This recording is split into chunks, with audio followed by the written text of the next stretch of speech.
نحمده ونستعينه ونستغفره ونؤمن به ونتوكل عليه ونعوذ بالله من شرور أنفسنا ومن سيئات أعمالنا من يهدي الله فلا مضل له ومن يضلل فلا هادي له ونشهد أن لا إله إلا الله وحده لا شريك له ونشهد أن سيدنا وحبيبنا ومولانا محمدا عبده ورسوله الذي أرسله بالحق بشيرا ونذيرا وداعيا إلى الله بإذنه وسراجا منيرا فقد قال الله تعالى في كلامه المجيد وبرهانه التوحيد জবান ছেড়ে পড়েন আউযু বিল্লাহি মিনাশ শাইতানির রাজীম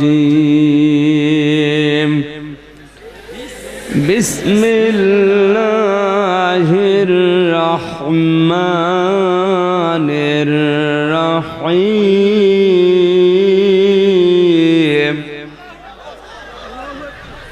كل نفس بما كسبت رهينة إلا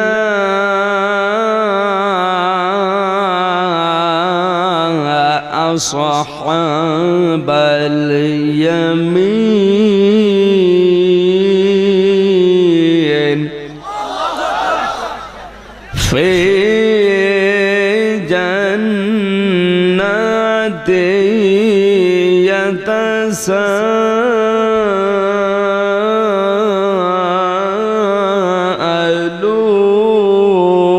يتساءلون عن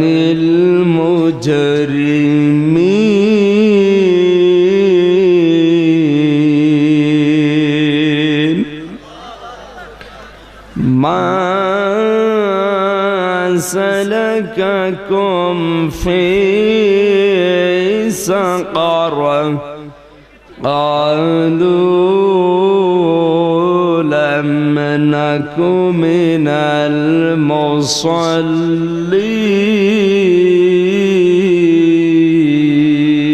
المصلين ولم نك نطعم المسكين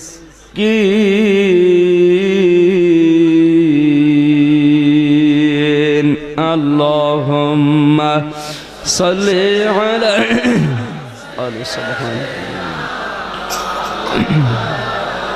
أنت العلي الحكيم اللهم صل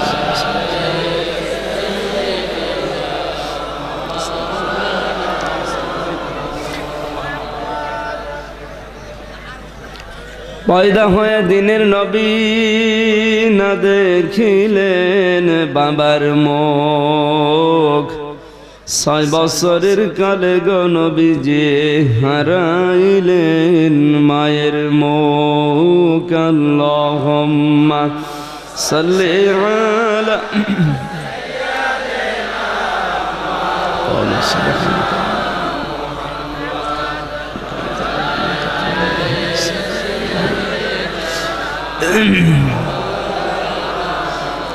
আলহামদুলিল্লাহ বাংলাদেশের ঐতিহ্যবাহী জেলা নোয়াখালী সেনবাগ থানার অন্তর্গত চিলাদি ঈদগাহ ময়দানে যুব সমাজের উদ্যোগে আয়োজিত এলাকাবাসী কর্তৃক প্রতিষ্ঠিত ৩য়তম ঐতিহাসিক তাফসীরুল কোরআন মাহফিলের স্বনামধন্য সভাপতি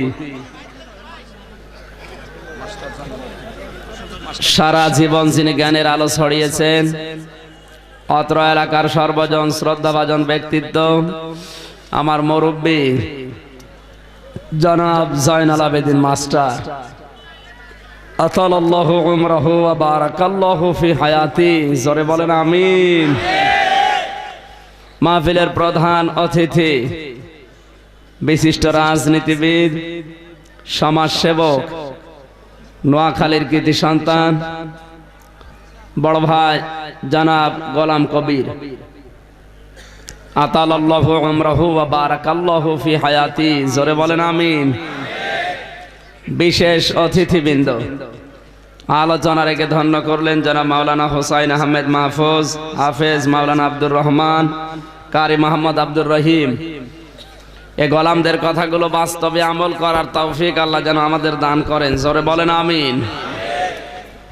মঞ্চে বসা ওলামা একরাম, সামনে বসা মুসলমান ভাইরা, পর্দার আড়ালের সম্মানিতা মা এবং বোনেরা, সকলকে নিয়ে আল্লাহর দরবারে আমাদের এই ছোট্ট মুখ দিয়ে শুকরিয়া আদায় করছি। তিনি কোরআন শোনার জন্য এই ময়দানে হাজির হওয়ার তৌফিক দিলেন। এটা রাজনৈতিক মঞ্চ না, 4 দল, 14 দল, 20 দল, 42 দল, যত দল দুনিয়ায় আছে, কোন দলের মাহফিল এটা না, কোরআনের মাহফিল। কোরআনে কারিমে যে আয়াত আমরা পড়লাম, এর ভেতরে যা আছে আল্লাহ আমাদের সকলের জন্য, নাকি নাকি বিএনপির আল্লাহ, আওয়ামী লীগের বাদে? সম্মানিত ভাইরা, এ আকর্ষণ আমির হামজার না, কোরআনে কারিমের। জোরে বলেন ঠিক কিনা? কোরআন না থাকলে গোলাম কবির ভাইয়ের জন্য আসতেন, আমির হামজার জন্য? কোরআনের মহব্বতে বাড়ি ছেড়ে যারা এসেছি, নবীজির হাদিস 500 রাকাত নফল নামাজের সওয়াব আল্লাহ আমল নামায় দিয়ে দিয়েছে। আর আজকের যে তেলাওয়াত কিন্তু আয়াত, এটা যদি বুঝতে পারি আর যদি আমল করতে পারি, তাহলে সোনায় সোহাগা। সোনাকে যদি সারা দিন আপনি আগুন দিয়ে জ্বালান, ও কিন্তু গলবে না। সোহাগা ছিটিয়ে দেবেন, গলে যাবে। মানুষের অন্তর আল্লাহ ঠিক ওইভাবে বানিয়েছে। সারা জীবন বাবার কাহিনী, পীরের কাহিনী বলবেন, ওর মন গলবে না। কোরআনের আয়াত দিয়ে শিক্ষা দেবেন, মন আল্লাহ একেবারে মোমের মতো গলিয়ে দেবে। সেই কোরআন শোনার জন্য আমরা এসেছি, নাকি? খুশি হয়ে বলেন তো আলহামদুলিল্লাহ। কিয়ামতের ময়দানে সাক্ষী হবে। পৃথিবীতে যার সাক্ষী বেশি, কিয়ামতে তার ছাড় বেশি। আল্লাহ রাব্বুল আলামিন বলেন, প্রথম নম্বরে মানুষের পক্ষে বিপক্ষে সাক্ষী দেবে তার এই হাত, তার এই পা, তার এই চোখ। আলিয়াউমা নাখতিমু আলা আফওয়াহিহিম ওয়া তুকাল্লিমুনা আইদিহিম ওয়া তাশহাদু আরজুলুহুম বিমা কানু ইয়াকসিবুন। সূরা ইয়াসিন 23 নম্বর পারার 3 নম্বর পৃষ্ঠা 9 নম্বর লাইনের 65 নম্বর আয়াত। এটা তাফসীরে ফি জিলালিল কোরআন আল্লামা সাইয়্যিদ কুতুব রাহমাতুল্লাহ আলাইহি তিনি আয়াতের তাফসীর করতে গিয়ে লিখেছেন, ময়দানে মাহশারে আমার আল্লাহ মানুষের মুখে মোহর মেরে দেবেন, মুখটা সেলাই করে দিবেন। তার হাত আল্লাহর সাথে কথা বলবে, পা আল্লাহর সাথে কথা বলবে। জবাব দেবে রব্বুল আলামিন, তোমার এই পা দিয়ে বান্দা হেঁটে হেঁটে কোরআন শুনতে গিয়েছিল। সাক্ষী যেন আমাদের পক্ষে আমাদের পা দান করে। জোরে বলেন আমিন। কিছু মানুষের বিপক্ষে সাক্ষী দেবে চোখ, ডাক দিয়ে বলবে রব্বুল আলামিন চশমার উপর দিয়ে ফাঁকা দিয়ে বেগানা নারীকে দেখেছিল। এরকম আল্লাহর ওলি তো নোয়াখালী নেই? কি কায়দা গো!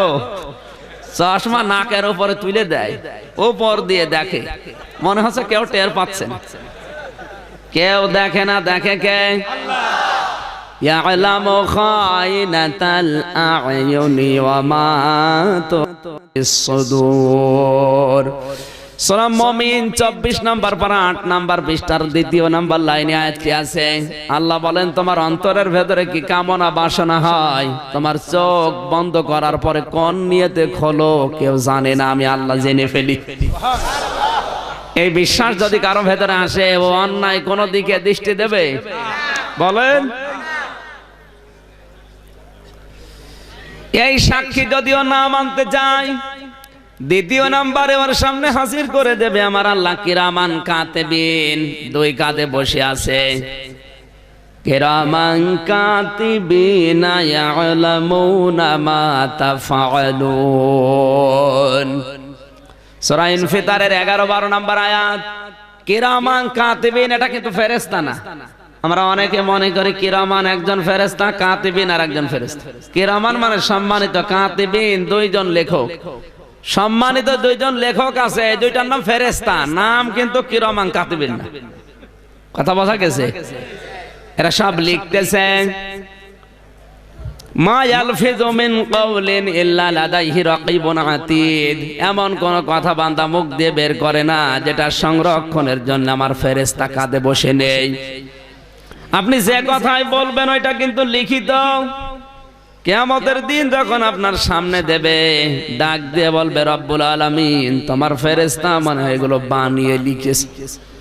আমি তো কোনোদিন জেনা করি নাই, কোনদিন আমি সুদ খাইনি, ফেরেশতারা এগুলো লিখেছে, মনে হয় অন্য জনের তা আমার নামে চালিয়েছে। আল্লাহ তাআলা বলেন বান্দা আমিও জানি তুমি সুদ খাওনি, কোনদিন জেনা করনি, কিন্তু জেনা করার জন্য যে পরিবেশগুলো দরকার হয় ওই পরিবেশ তোমার মেয়ে দিয়ে, বউ দিয়ে, বেটার বউ দিয়ে কায়েম করেছিলে। জেনা শুধু লজ্জা স্থানের না, হাতের জেনা আছে, মুখের জেনা আছে, চোখের জেনা আছে। কথা বলেন।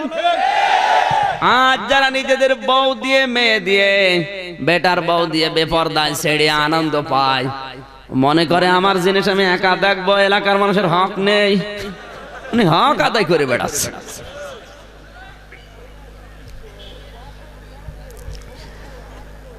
কোরআনে কারিমের বর্ণনা, ওয়াকরনা ফি বুয়ুতিকুন্না ওয়ালা তাবাররাজনা তাবাররুজাল জাহিলিয়াতিল উলা।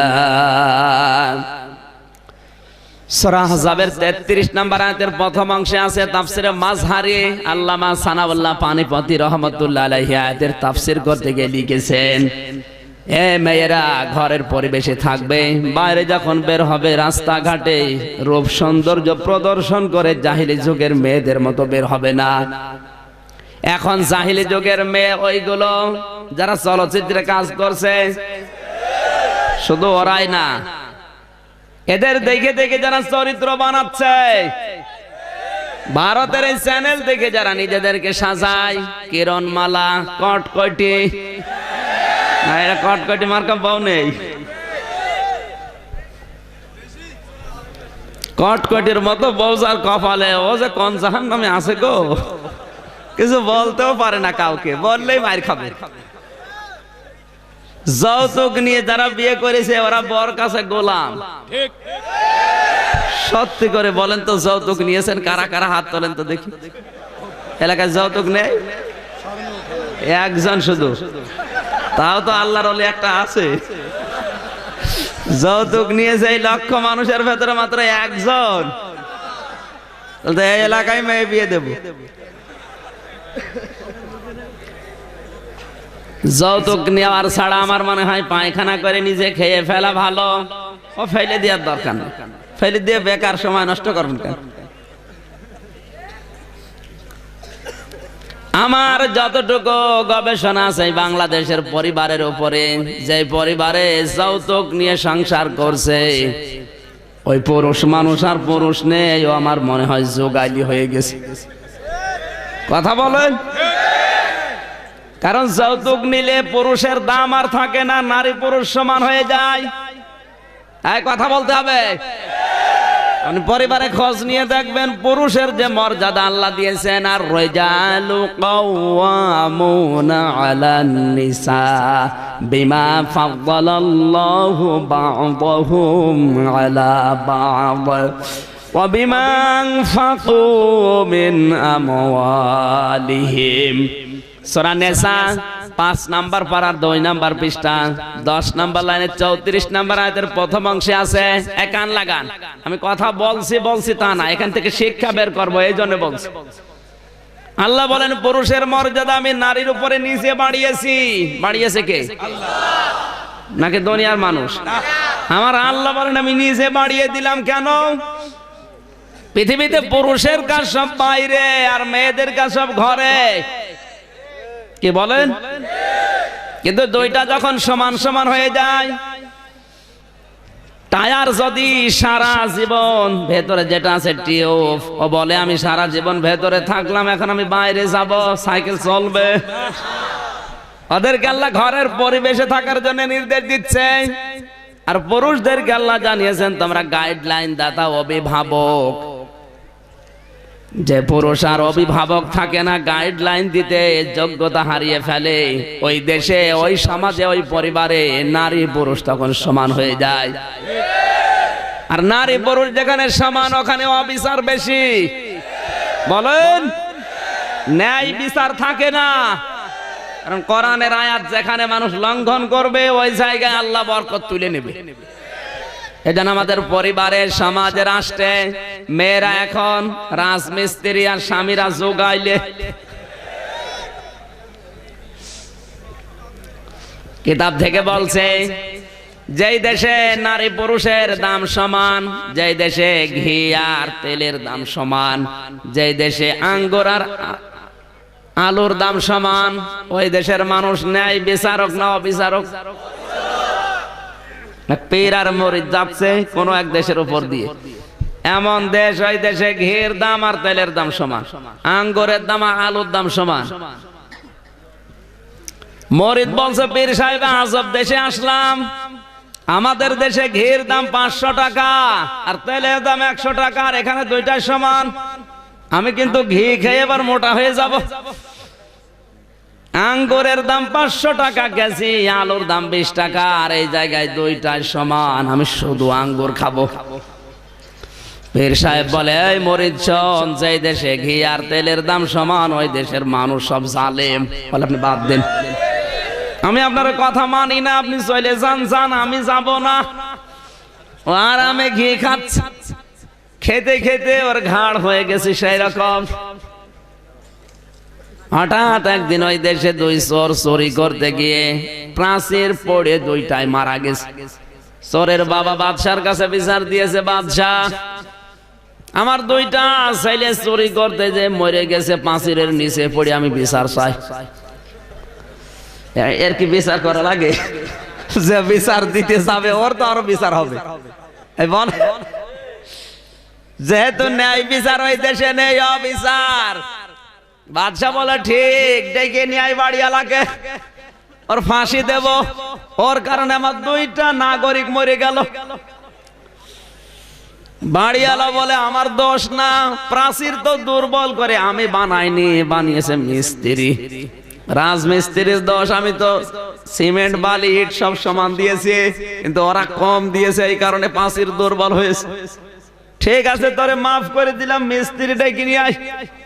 রাজমিস্ত্রি এসে বলে বাদশাহ দোষ আমার না, দোষ আছে জোগাইলের, ও পানি বেশি দিয়েছে, এই জন্য মশলা হয়ে গেছে নরম, আমার দোষ না। ঠিক আছে, তোরে মাফ করে দিলাম, ডেকে নিয়ে আয় জোগাইলে। জোগাইলে বলে দোষ আমার না, দোষ হাতিওয়ালার। আমি যখন মশলা তৈরি করছিলাম, হাতি যাচ্ছিল পেছন দিয়ে, হাসির পায়ে লেগে ওই বালতি পড়ে পানি একটু বেশি হয়ে গেছে। বাদশাহ বলে তোরে মাফ করে দিলাম, হাতিওয়ালা ডেকে নিয়ে আয়। হাতিওয়ালা বলে দোষ আমার না, দোষ ওই মহিলার। ওই মহিলা ঝুনঝুনি আওয়াজের গহনা শরীরে দিয়ে হাঁটছিল, ওই আওয়াজ শুনে আমার হাতি ভয় পেয়ে দৌড় দিয়েছে। বাদশাহ বলে তোরও মাফ করে দিলাম, মহিলাকে নিয়ে আয়। মহিলা বলছে আমার দোষ না, দোষ আছে স্বর্ণকারের, ও একটু আওয়াজ বেশি দিয়েছে, তোরে মাফ করে দিলাম, স্বর্ণকারকে নিয়ে আয়। স্বর্ণকার এসে আর কোনো জবাব দিতে পারে না, ও তো এমনিতে আগুনের কাছে কাজ করে, শরীর হয়ে গেছে হ্যাংলা। বাদশাহ বলে ফাঁসি হবে, নিয়ে আয়। দড়ি ওর মাথার ভেতরে দিয়ে দেখে দড়ি বের হয়ে যাচ্ছে। জল্লাদ বলে কাজী, কাজী বলে বাদশাহ এ তো বিচার করা যাচ্ছে না। কেন? কারণ গলার সাথে দড়ির মিল নেই। বাদশাহ বলে না, আমার এক কথা এক রায়, যা বলেছে তাই করাই লাগবে। রায় কার্যকর করতেই হবে, না তো আমার কথা ঠিক থাকবে না। করব কি করে, গলার সাথে মেলে না, বেরিয়ে যায়। বাদশা বলে রে মাফ করে দে, এরকম মোটা গলা কোথায় পাওয়া যায়, নিয়ে আয়। ওই যে সে মরিদ খেয়ে ঘাড় করে মরিদকে নিয়ে এসেছে, দেখে গলায় দড়ি দিয়ে একেবারে সমান সমান। এই তোর ফাঁসি হবে, আমার অপরাধ কি, তোর ঘাড় মোটা। বাদশা বলে তোর ঘাড়ের সাথে দড়ি মিলে গেছে, আর কোনো কথা নেই।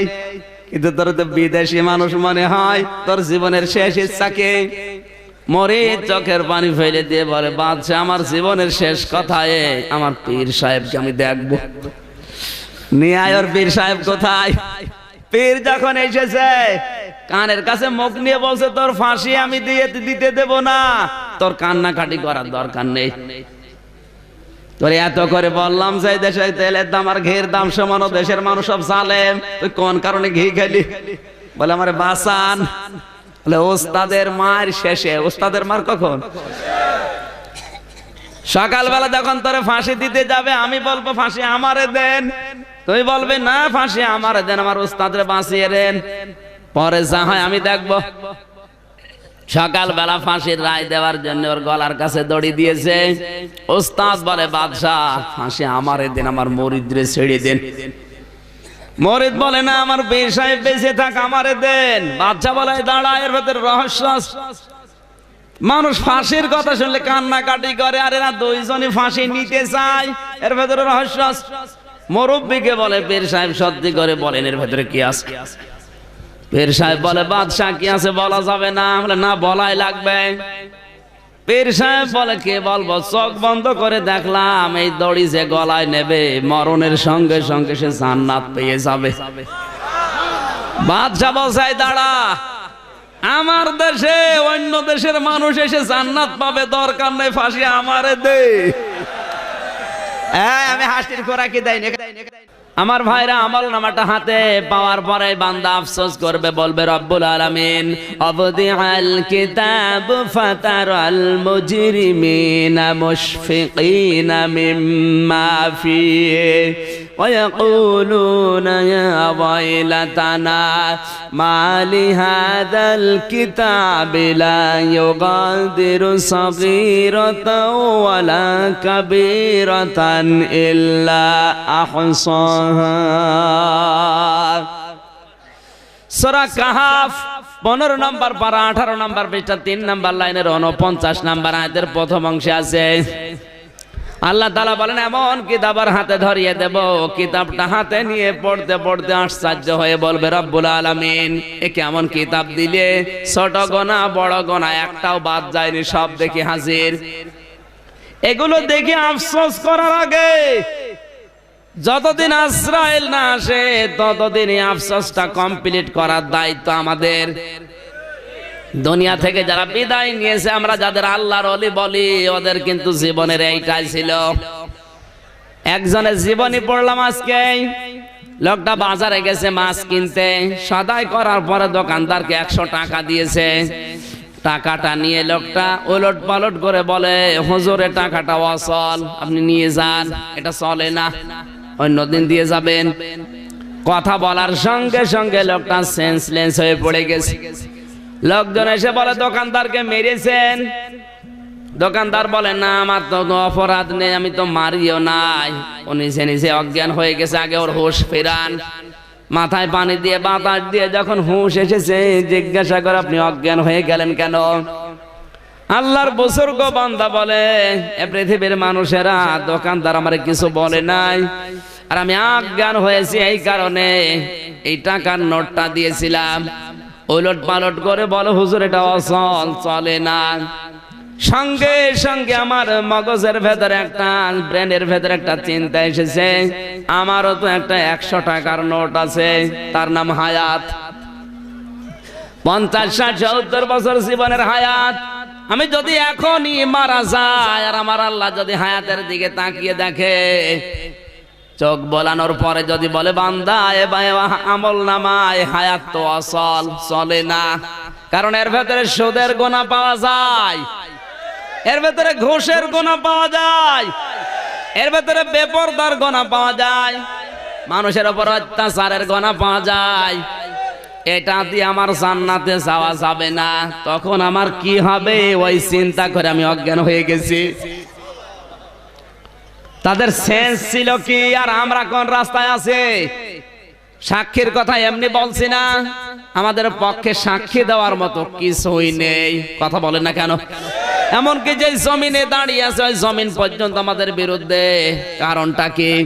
কোরআনে কারীম জানিয়েছে, ইন্নাল্লাযীনা ইয়াকতুমুনা মা আনজালনা মিনাল বায়িনাতি ওয়াল হুদা মিন বা'দি মা বায়্যানাহু লিন-নাসি ফিল কিতাব উলাইকা ইয়ালআনুহুমুল্লাহু ওয়া ইয়ালআনুহুমুল লাঈনুন। সূরা বাকারা 2 নাম্বার পারা 3 নাম্বার পৃষ্ঠা 4 নাম্বার লাইনের 159 নাম্বার আয়াতে আছে তাফসিরে তাবারি। এই কান খাড়া করেন, এখানে কিন্তু শুধু আমির হামজার নাম নেই, শুধু মাওলানা হোসাইন আহমেদের নাম নেই, গোলাম কবির ভাইয়ের নাম নেই। ইন্নাল্লাযীনা, আল্লাযীনা ইসমে মাউসুলা, কোন দলের লোকেরও নাম নেই। সে যে কেউ হতে পারে। মানুষ পদবাচ্চা যারা বিবেচিত তারা এই আল্লাযীনার ভেতরে আছে। এখন যদি বলেন আমি মানুষ না আমি জানোয়ার, তাহলে আপনি বাদ। এখানে জানোয়ার আছে? হ্যাঁ, মানুষ দাবি যদি করেন আপনি যে কোনো দলের হতে পারেন, কিন্তু যদি বলেন আমি মানুষ, তাহলে আপনি আল্লাযীনা ইসমে মাউসুলার ভেতরে আছেন। আল্লাহ বলেন ইন্নাল্লাযীনা, নিশ্চয় যে বাজারা ইয়াকতুমুনা, কাতামা ইয়াকতুমুনা মানে গোপন করা। এটা মজারের আলোচনা, বর্তমান ভবিষ্যৎ, প্রেজেন্ট ফিউচার। তার মানে এখন যারা করছে ভবিষ্যতেও যারা করবে। আবার কান লাগান, এটা কি শুধু আমির হামজার জন্য, গোলাম কবিরের জন্য? যারা আছে এখানে আমরা সবার জন্য। কি এটা মানসালনা মিনাল বাজ্জিনাতি ওয়াল হুদা, আমি কোরআনের ভেতরে যে স্পষ্ট দলিল আর প্রমাণ দিয়ে কথাগুলো নাযিল করলাম, মা বায়ান্নাহু লিন-নাসি ফিল কিতাব, যে কথাগুলো মানুষের কাছে বর্ণনা করার জন্য আদেশ দিয়েছি। আপনি যে দলের লোক হন আর যা কিছু করেন, কোরআনের জ্ঞান যতটুকু আছে, অন্তত আপনার বিবেকটা তো আছে। এই বিবেক যদি আপনি কাজে লাগাতে না পারেন, বিবেক অনুযায়ী যদি কাজ করতে না পারেন, উলাইকা ইয়ালআনুহুমুল্লাহ, আমি আল্লাহ নিজে তাদের উপরে লানত করি। শুধু তার উপরে দেয়নি, ইয়ালআনুহুমুল্লাহ দিয়েছেন। হোম বহুবচন, এটা জমির। শুধু এতটুকু দিয়ে আল্লাহ যদি শেষ করে দিত তাও একটা কথা ছিল। আল্লাহ দিয়েছেন ইয়ালআনুহুমুল্লাঈনুন, বহুবচন। পৃথিবীতে যত সৃষ্টি আমি বানিয়েছি, পিপিলিকা থেকে শুরু করে ফেরেশতা পর্যন্ত, সবাই আমি আল্লাহর কাছে ওর জন্য বরদোয়া করে। এমনকি যে জমিনে দাঁড়িয়ে আছে ওই জমিন পর্যন্ত ওর বিরুদ্ধে আমার কাছে মামলা দেয়, আল্লাহ ওরে ধ্বংস করে দাও। সুতরাং আপনি কোরআনের হাদিসের যতটুকু জ্ঞান আছে, বিবেক অনুযায়ী যদি পালন করতে না পারেন, আপনার জন্য আপনার উপরে বরদোয়া করে কে? আসতে বলে আল্লাহ যদি কারো বিরুদ্ধে বরদোয়া করে, সৃষ্টি জগৎ এমনকি যে মাটির উপরে দাঁড়িয়ে আছেন জমিন পর্যন্ত যদি আপনার বিরুদ্ধে মামলা দেয়, আপনার বিরুদ্ধে সাক্ষী দেয়, আপনার জান্নাতে নিয়ে যাবে কোন বাবা? বলেন। জীবনের উপরে এই আত্মসমালোচনা আসার জন্য আজকের মাহফিল।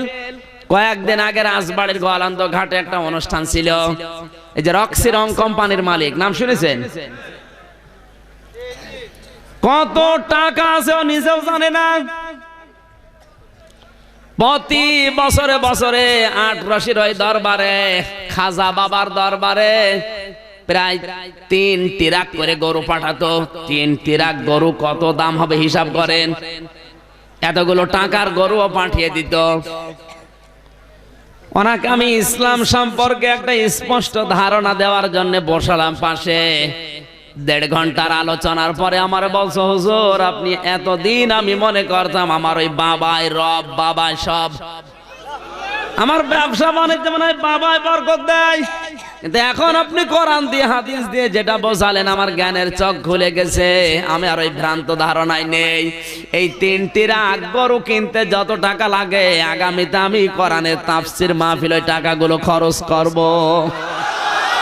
এই জন্য মানুষের হেদায়েত আসতে বেশি সময় লাগে না যদি মানুষ হেদায়েতের মন নিয়ে বসে। কোরআনে কারীম জানিয়েছে ওয়াল্লাযীনা জাহাদু ফীনা লানাহদিয়ান্নাহুম সুবুলানা ওয়া ইন্নাল্লাহা লামাআল মুহসিনিন। সূরা আনকাবুতের শেষ আয়াত এটা, 21 নাম্বার পারা 3 নাম্বার পৃষ্ঠা 7 নাম্বার লাইনের শেষ নাম্বার রুকুতে আছে।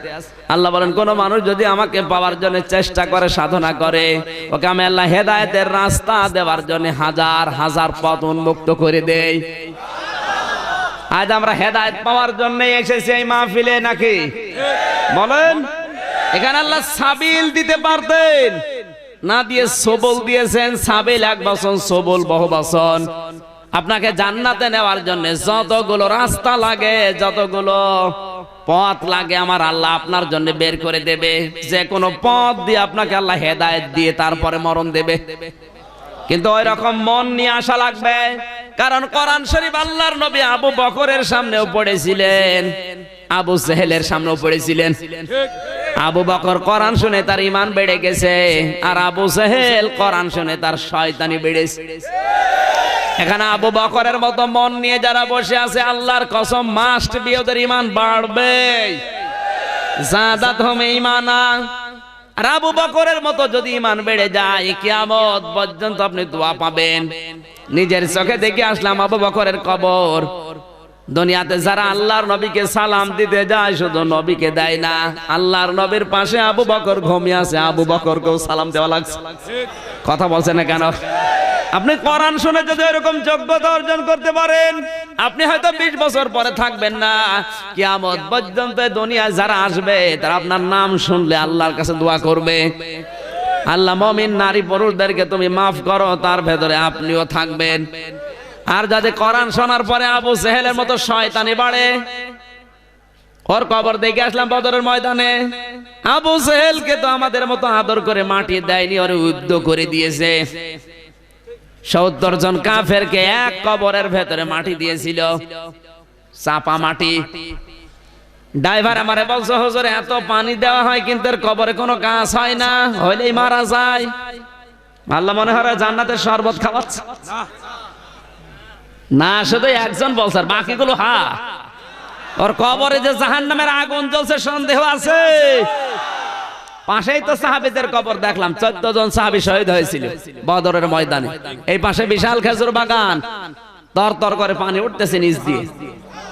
আর শয়তানের কবরে পানি দিয়েও গাছ বাঁচে না।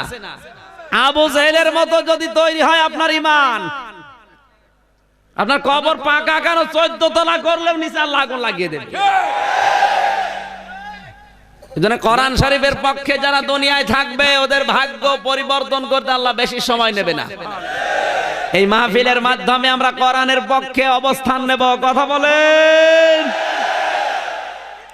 এই পৃথিবীর তাকবীর দেওয়ার দরকার নেই, কান লাগান। বাস্তবতাকে এই পৃথিবীতে আমরা কয়েকদিন আগেও দেখেছি, কোরআনের পক্ষে, মুসলমানের পক্ষে, ইসলামের পক্ষে যারা একটু হাত উঁচা করেছে, আল্লাহ তাদের ভাগ্য পরিবর্তন করে সুপ্রসন্ন করে দিয়েছে।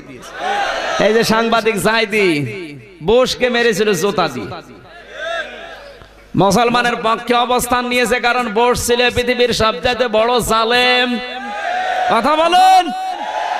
এতটুকু কারণে আমি মনে করলাম আমার জেল হয়ে যাবে না, শুধু ফাঁসি হয়ে যাবে, কিন্তু না, ফাঁসি হয়নি, মাত্র 1 বছর জেল। 1 বছর জেল হলে থাকা লাগে মাত্র 9 মাস। বলেন, 9 মাস পরে বের হয়ে সংবাদ সম্মেলন করে বলছে, ভাই আমার সেই জুতা কই? সাংবাদিকরা বলে, আপনি আশ্চর্য মানুষ, জুতা চান, ওই জুতার কারণে আপনি জেলে গেলেন। জাইদি বলে, এই জুতা আমার দরকার, কারণ এই জুতার কারণে আজ আমি বিশ্বে পরিচিত।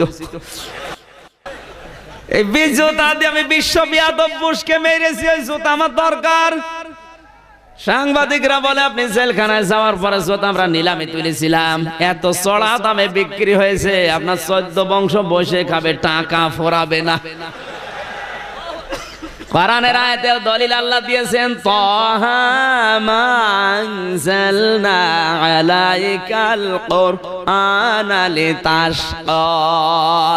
হে নবী, কোরআন আপনাকে দিয়েছি ভাগ্যহত করার জন্য না, আপনি অপদস্থ হবেন, অপমান হবেন, এ দুনিয়ায় নিচে নেমে যাবেন তা না। কোরআন যার কাছে থাকবে আমি আল্লাহ তাকে উপরে তোলার জন্য দিয়েছি। সুবহানাল্লাহ বলতে পারেন? আর যদি ভাগ্য পরিবর্তন হয়ে যায় কিছুদিনের ভেতরে শুধু মুসলমানের পক্ষে অবস্থান নিয়ে, আজ আমরা মুসলমানের পক্ষে থাকলে, কোরআনের পক্ষে থাকলে ভাগ্য প্রসন্ন হওয়ার সুযোগ আছে না নেই? পক্ষান্তরে আল্লাহ বুশকে কুকুরের মতো জোতা পিটা করে ক্ষমতাকে নামিয়েছে। শুধু বুশকে না, বুশের ভাইরা ভাই যত দুনিয়ায় ছিল তাদেরকে আল্লাহ পৌঁছিয়ে দিয়েছে। ওই যে আবু জেহেল, ওর বাড়ি এখন ইন্টারন্যাশনাল পায়খানা। বলেন, শুধু কিন্তু বাংলাদেশের মতো জায়গার প্রেসিডেন্ট ছিল না আবু জেহেল। এই বাংলাদেশ 14টা জোড়া দিলে যত বড় হয়, সৌদি আরব একাই অত বড়। বিশাল সাম্রাজ্যের অধিপতি ছিল আবু জেহেল, কিন্তু ওর বাড়ি এখন তাকান, লক্ষ লক্ষ মানুষ যায়, একবার না একবার পায়খানা করবে। আমি কাবা শরীফ তাওয়াফ করার পরে উপর দিয়ে ঘুরি, হঠাৎ আমার পেটে ব্যথা উঠেছে। পুলিশকে জিজ্ঞাসা করলাম, ভাই এতক্ষণ তো ভালো ছিলাম, এখন পেটে ব্যথা করছে কেন? পুলিশ বলছে হাসিউল হুজ্জাত। ও হুজুর, এটা কোন জায়গা আপনি জানেন না? না, এটা আবু জেহেলের বাড়ি। আপনি এখনো পায়খানা না করে দাঁড়িয়ে আছেন, তাড়াতাড়ি যান। ওরে আল্লাহ, পায়খানা করে দেখি আমার পেটের ব্যথা ভালো হয়ে গেছে।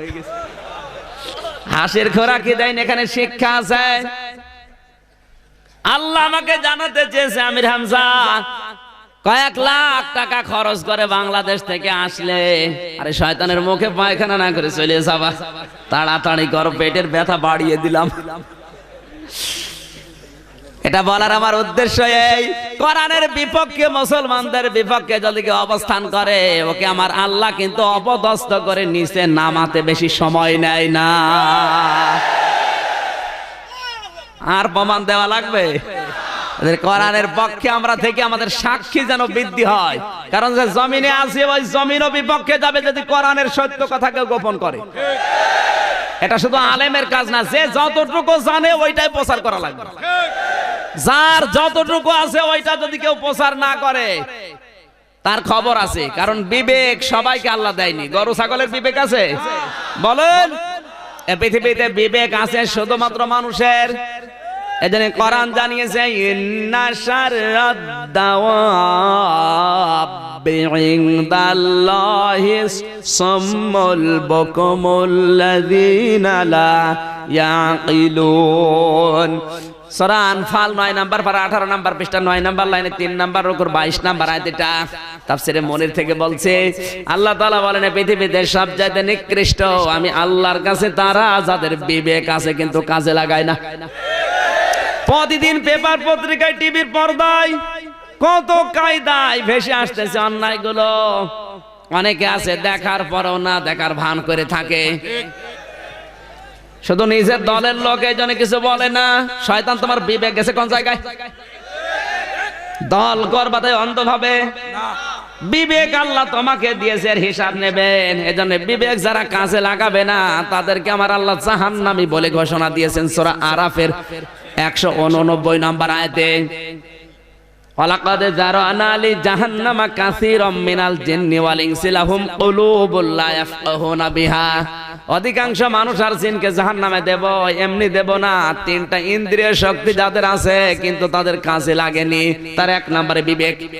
কলব ছিল, অন্তর ছিল, সব বুঝতো, কিন্তু ন্যায় আর অন্যায় বোঝার পরও না বোঝার ভান করে থাকতো। এই জেলায় নেই। ন্যায় যেটা আপনাকে বলাই লাগবে, অন্যায় যেটা বলাই লাগবে, এটা যদি বলতে না পারেন আপনি কিন্তু জনপ্রিয় হতে পারবেন না। ওবায়দুল কাদের সারা বাংলাদেশে দলমত নির্বিশেষে সবার কাছে জনপ্রিয় এই কারণে। এই কথা বলছেন এখন, উনি কিন্তু শুধু আওয়ামী লীগের না, বিএনপির না, জাতীয় পার্টি জামাতের না, দলমত নির্বিশেষে সবার কাছে আওয়ামী লীগ যেমন তাকে ভালোবাসে, জামাতও সেরকম ভালোবাসে। এই জন্য ভালোবাসে কারণ দল আর মত নেই তার কাছে। আমি যতটুকু মিশেছি, মনে করছেন হুজুর ছোট, আমার এক শালা এখন এমপি ওবায়দুল কাদেরের সাথে সব সময় থাকে, চুয়াডাঙ্গা 2 আসনের এমপি। সেদিন এসেছিলাম ক্যান্টনমেন্টে, অনেক সাথে করে নিয়ে এসেছিলাম।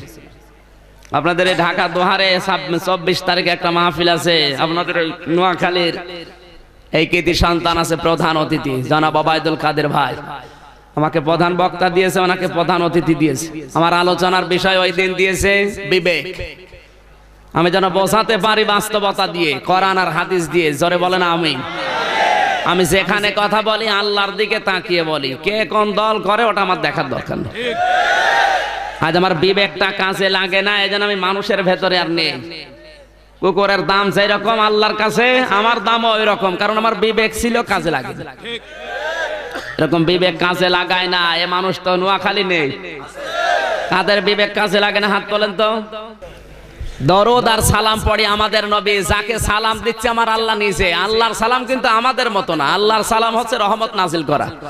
ফেরেশতারাও সালাম দিচ্ছে, এমনকি আমাদেরকে আল্লাহ নির্দেশ দিয়েছে সাল্লু আলাইহি ওয়া সাল্লিমু তাসলিমা।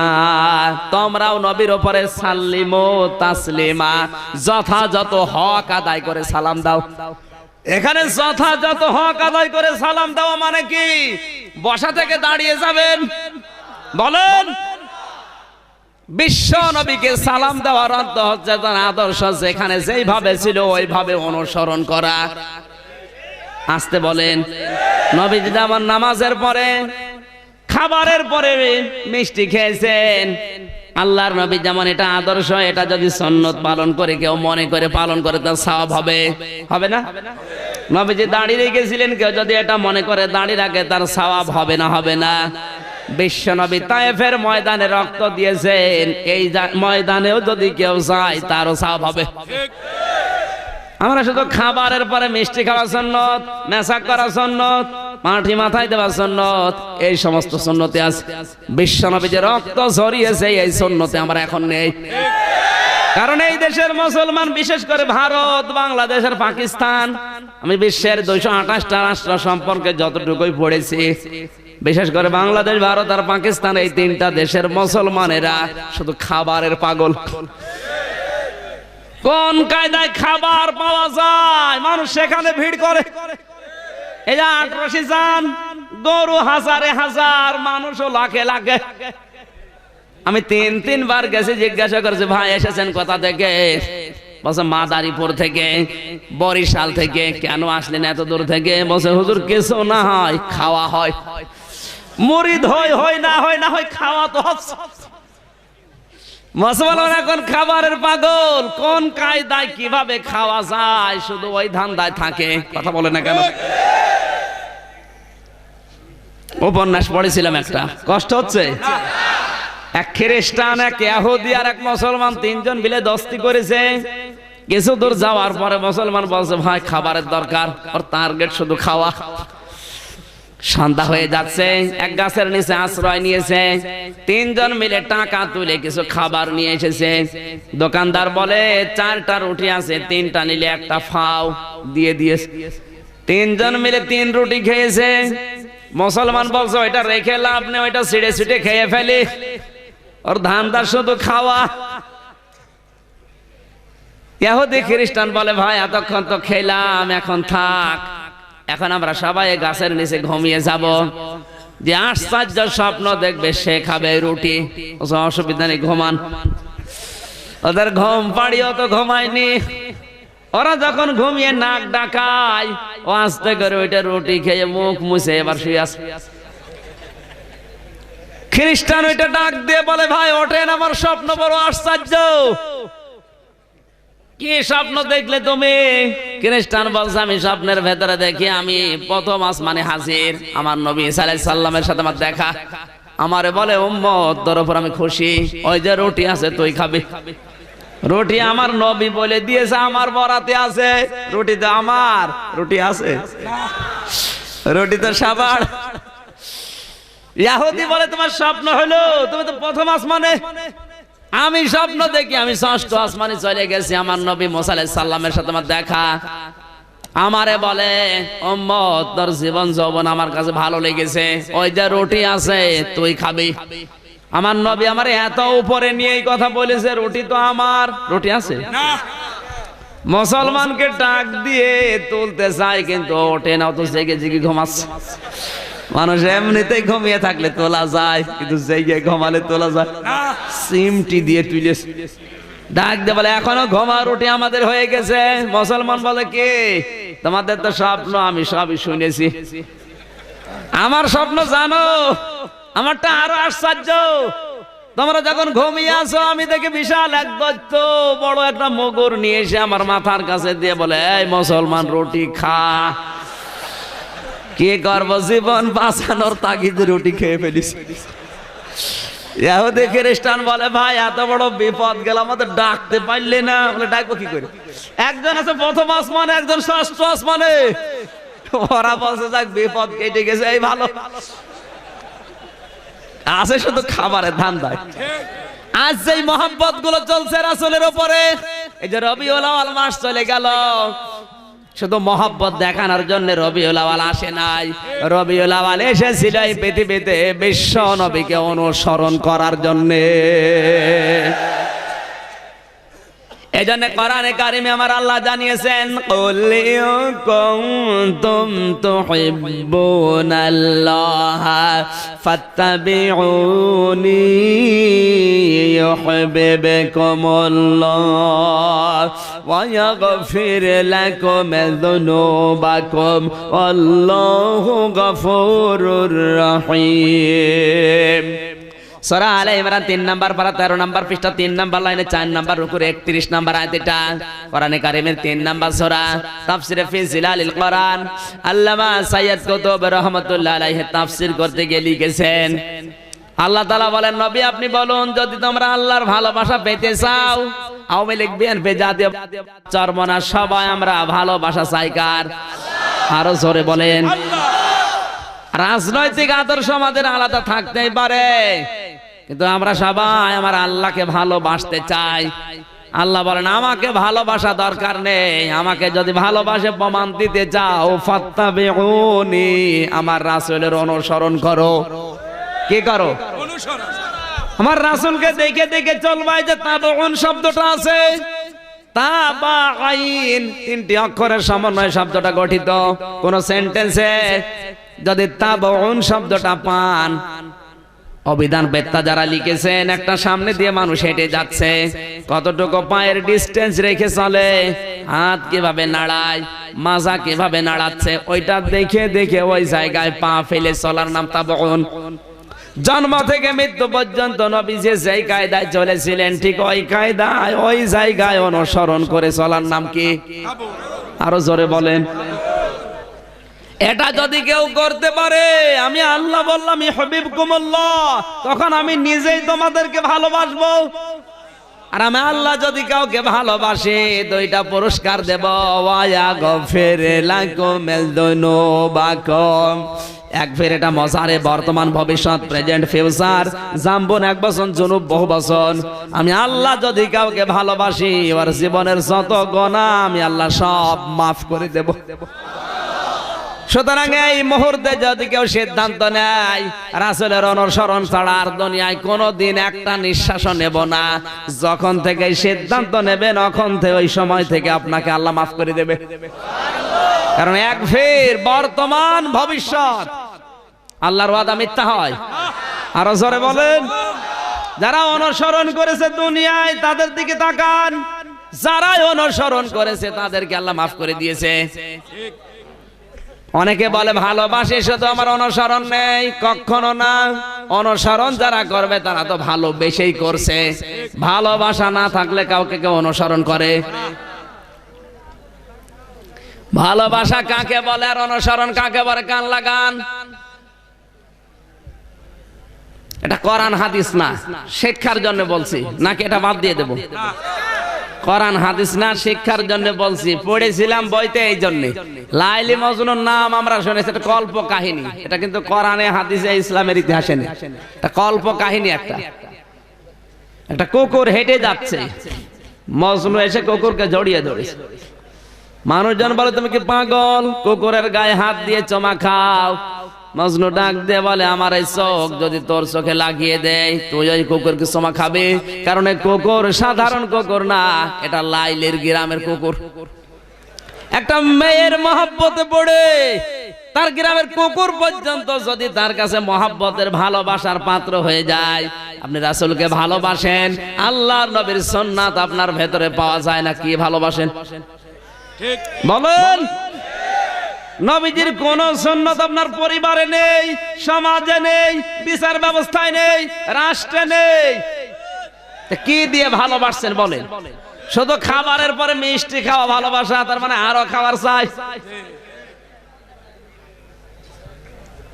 এ পৃথিবীতে যত নবীর জীবনী আমি পড়েছি, পুরা কোরআন শরীফে 25 জন নবীর নাম আছে, 25টা তো পড়েছি। যতগুলো নবীর জীবনী আমি নিজে পড়েছি বিশ্ববিদ্যালয়ে, কোন নবীর বুক পেটের চাইতে ছোট ছিল না। প্রত্যেকটা নবীর সেনার বুক ছিল বড় বড় আর পেট ছিল ছোট। আর এখন আমরা যারা নবীর উম্মত, বুক খুঁজে পাওয়া যায় না, শুধু পেট। এত বড় বড় পেট হয়, মহিলারা লজ্জা পায়, আল্লাহ একই পেট। সন্তান হওয়ার সময় তো আমারও এত বড় পেট ছিল না। খাবারের আগে 3টা সুন্নাত আছে, কেউ যদি পালন করতে পারে কোনদিন ওর পেট বুকের চাইতে উপরে উঠবে না। কথা বলছে না কেন? 1 নম্বরে নিজের পেটকে 3 ভাগ করা লাগবে, 1 ভাগ খাবার, 1 ভাগ পানি আর 1 ভাগ খালি। এই নিয়মে খাবার খান, কোনদিন আপনার পেট উঁচু হয় কিনা দেখছি? এইটা নেই, একেবারে নলি পর্যন্ত খায়। এরপরে খাবারের পরে মিষ্টি খাওয়া, তার মানে আরো খাবার চাই। সুতরাং ভালোবাসা দেখাতে গিয়ে শুধু খাবার দিয়ে হবে না, অনুসরণ করা লাগবে পরিবার থেকে আন্তর্জাতিক জীবন পর্যন্ত। কথা বলেন ঠিক কিনা? তাহলে আপনার দরুদ শরীফ কবুল হবে। এর নাম সাল্লিমু তাসলিমা। যথাযথভাবে দরুদ পড়ো, ইয়া নবী সালাম আলাইকা, এরপরে গরম গরম জিলাপি আর খিচুড়ি, এর নাম সাল্লিমু তাসলিমা না। আল্লাহর নবী যেই কায়দায় পায়জামা পরেছেন, ওই কায়দায় ওইভাবে পায়জামা পরা লাগবে। নবীজি যেই কায়দায় লুঙ্গি দিয়েছেন শরীরে, ওই কায়দায় দেওয়া লাগবে। উনি বাথরুমে গেছেন যেই কায়দায়, ওই কায়দায় যাওয়া লাগবে। তার মানে একেবারে জন্ম থেকে মরণ পর্যন্ত এই 63 বছর অনুসরণের নাম হচ্ছে সাল্লিমু তাসলিমা। আমার আজকের আলোচনার যে বিষয়টা, মুসলমান দাবি করার পরেও বাংলাদেশে জাহান্নামে কারা যাবে? মুসলমান জাহান্নামে যাবে বলেন? জাহান্নাম তো আল্লাহ বানিয়েছে কাফের, মুশরিক আর মুনাফিকদের জন্য, কিন্তু মুসলমান দাবি করার পরও জাহান্নামে কারা যাবে আজকের আয়াতে আছে। এখন যদি আমাদের কারো সাথে মিলে যায়, এখানে কোন হিন্দু আছে? আছে? এই মুসলমানদের কারো সাথে যদি আজকের আয়াত মিলে যায়, আমার কিন্তু কিছু করার নেই। আপনি জাহান্নামে যাচ্ছেন আপনার কারণে, কথা বলতে হবে। সূরা মুদ্দাসসিরের 40 নম্বর আয়াত থেকে আমরা পড়ছি, জবান ছেড়ে তেলাওয়াত করবেন, যার সাথে মিলে যাবে সে তাওবা করে বাড়ি যাবেন। নাকি নাকি এই ডেপ জলের মতো ঘাড় তেড়া?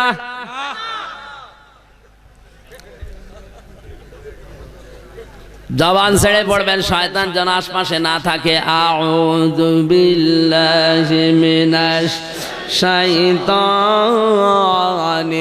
রাজিম, বিসমিল্লাহির রহমানির রহিম।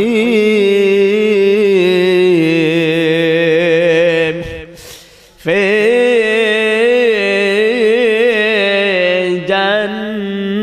জান্নাতি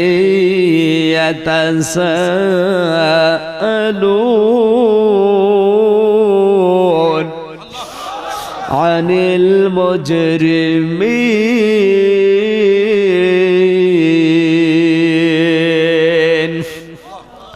আল্লাহ রাব্বুল আলামিন বলেন জান্নাতের ভেতরে একে অন্যের সাথে মোলাকাত করবে, আলোচনায় লিপ্ত হবে। ইয়াতাসালুন, জান্নাত কিন্তু হবে ফ্ল্যাট সিস্টেমের।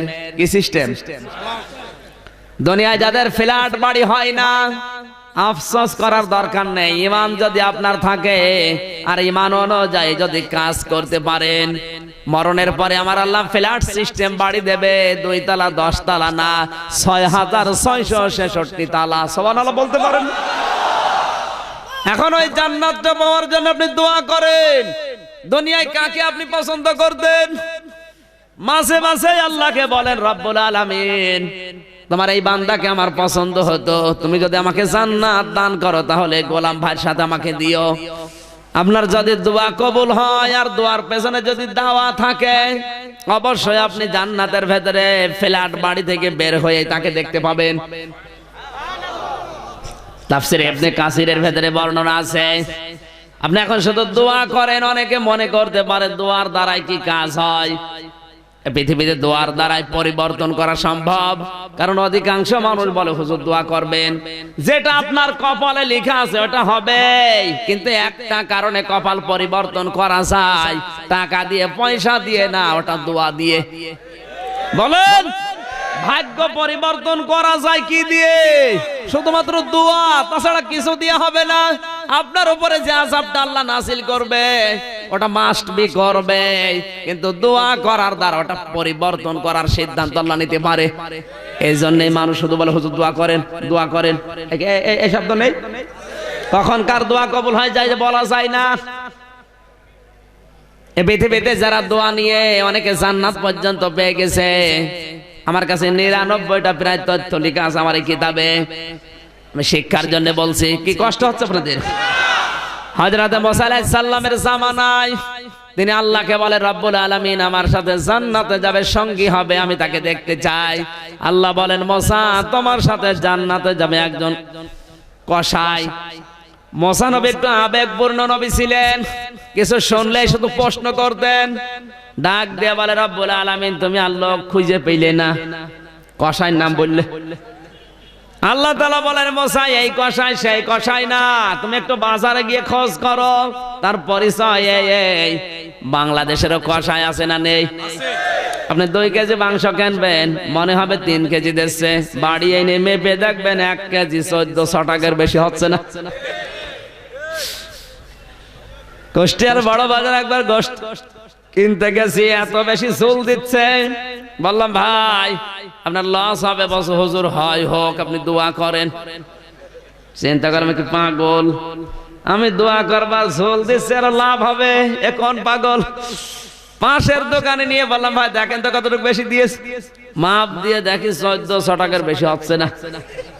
চিন্তা করলাম, আল্লাহ বেশি দিয়ে যদি 200 টাকা কম হয়, কম দিলে কি হইতো?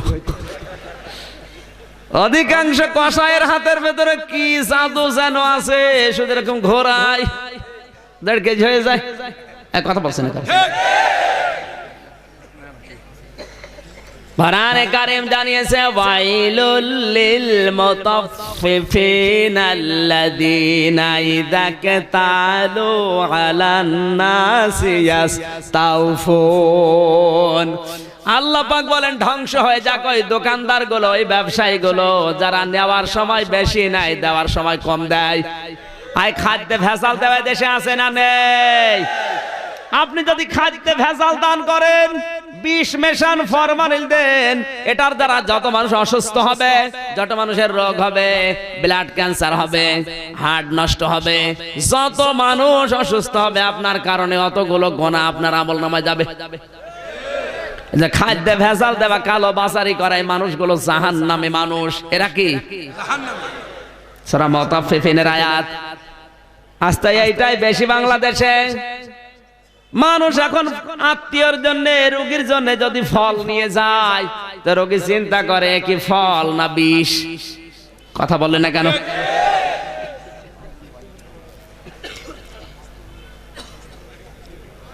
মুসা আলাইহিস সালাম গেলেন ওই দোকানদারের কাছে, সারা দিন লক্ষ্য করে দেখেন না, লোকটা গোশত বিক্রি করছে কিন্তু ওজনে কম বেশি নেই, সঠিকভাবে মাপ দিয়ে বিক্রি হয়ে গেল। সন্ধ্যাবেলা কিছু গোশত কিমা বানিয়ে রেখেছে, বাড়ি নিয়ে যাচ্ছে। বাড়িতে যাবার সময় মুসা নবী পেছনে পেছনে যায়, ডাক দিয়ে বলে, আল্লাহর বান্দা আমি মেহমান হতে চাই। বলে চলেন। বাড়িতে নিয়ে তিনি তাকে বসালেন এক বারান্দায়, ঘরের চোপড়ি ছিল, পারলেন। ওখান থেকে একটা মেয়ে লোককে নিয়ে নিজের হাতে পরিষ্কার করিয়ে গোশতগুলো রান্না করে মেয়েটার মুখে তুলে দিচ্ছে। মেয়েটাকে মুখের গোশতগুলো চিবিয়ে চিবিয়ে খায় আর দোয়া করে, রব্বুল আলামিন আমার এই সন্তানটা আমার স্বামী মরার পর থেকে আবার খেদমতে লেগে আছে। আমি মায়ের কুদরতে আমার কলিজা ঠান্ডা হয়ে গেছে, আমি মা হয়ে তোমার দরবারে দোয়া করলাম, আমার এই সন্তানটাকে তুমি জামানার নবী মুসার সাথে জান্নাতে দিয়ে দিও। হযরত মুসা ডাক দিয়ে বলে, আল্লাহর বান্দা এই মেয়ে লোকটাকে বলে, হুজুর আমার মা প্রতিদিন এই দোয়া করে, আমার বাবা সেই ছোট্টবেলায় মারা গেছে, আমি মায়ের খেদমতে লেগে আছি, আপনি বলেন তো কোথায় আমার মুসা নবী জামানার নবী আর আমি কোথায় কষাই, এ দোয়া কি কবুল হয়? হযরত মুসা চোখের পানি ফেলে দিয়ে বলে, আল্লাহর বান্দা দোয়া কবুল হয়ে গেছে।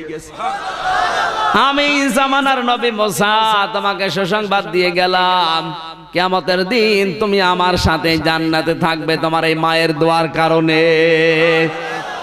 একজন কসাই মায়ের দোয়া নিয়ে জান্নাত পেতে পারে, আমরা পারি না? বলুন, এখানে তাকান তো কার কার মা নেই? কত মানুষের মা নেই, বাড়িতে যে ডাক দিয়ে হাজারো ডাকলেও পাবে না। আমি রাত 4টা 3টার সময় বাড়ি গিয়ে যদি একবার ডাক দিয়ে আমার মা বেরিয়ে আসবে, জিজ্ঞাসা করবে আমির হামজা কেমন আছো? কিন্তু যাদের মা নেই কিয়ামত পর্যন্ত ঘর ধাক্কা দিলেও কেউ আসবে? এখানে পড়া কোরআন শরীফের ভেতরে যেখানে আমার আল্লাহ মা বাবার নামটা দিয়েছেন, অন্তত সেই জায়গায় আমার আল্লাহ নিজে ব্যাখ্যা দিয়েছেন। পড়া কোরআন শরীফ আমি গবেষণা করে দেখেছি, কোন জায়গায় কোন মানুষের নামে এত ব্যাখ্যা নেই, কিন্তু মা বাবার নাম যেখানে সেখানে আমার আল্লাহ নিজে ব্যাখ্যা দিয়ে দিয়ে জানিয়েছেন। সূরা বানী ইসরাঈলে 5টা ব্যাখ্যা দিয়েছেন আল্লাহ। আল্লাহ মনে হয় পাগল হয়ে গেছে। আমার আল্লাহ জানে এই পৃথিবীতে আমার পরে বান্দা বান্দির জন্য সবচাইতে বেশি কষ্ট স্বীকার করেছে ওর মার বাবা। এজন্য কোরআনে যেখানেই মা বাবার নাম সেখানেই ব্যাখ্যা। সুবহানাল্লাহ বলতে পারেন নাই?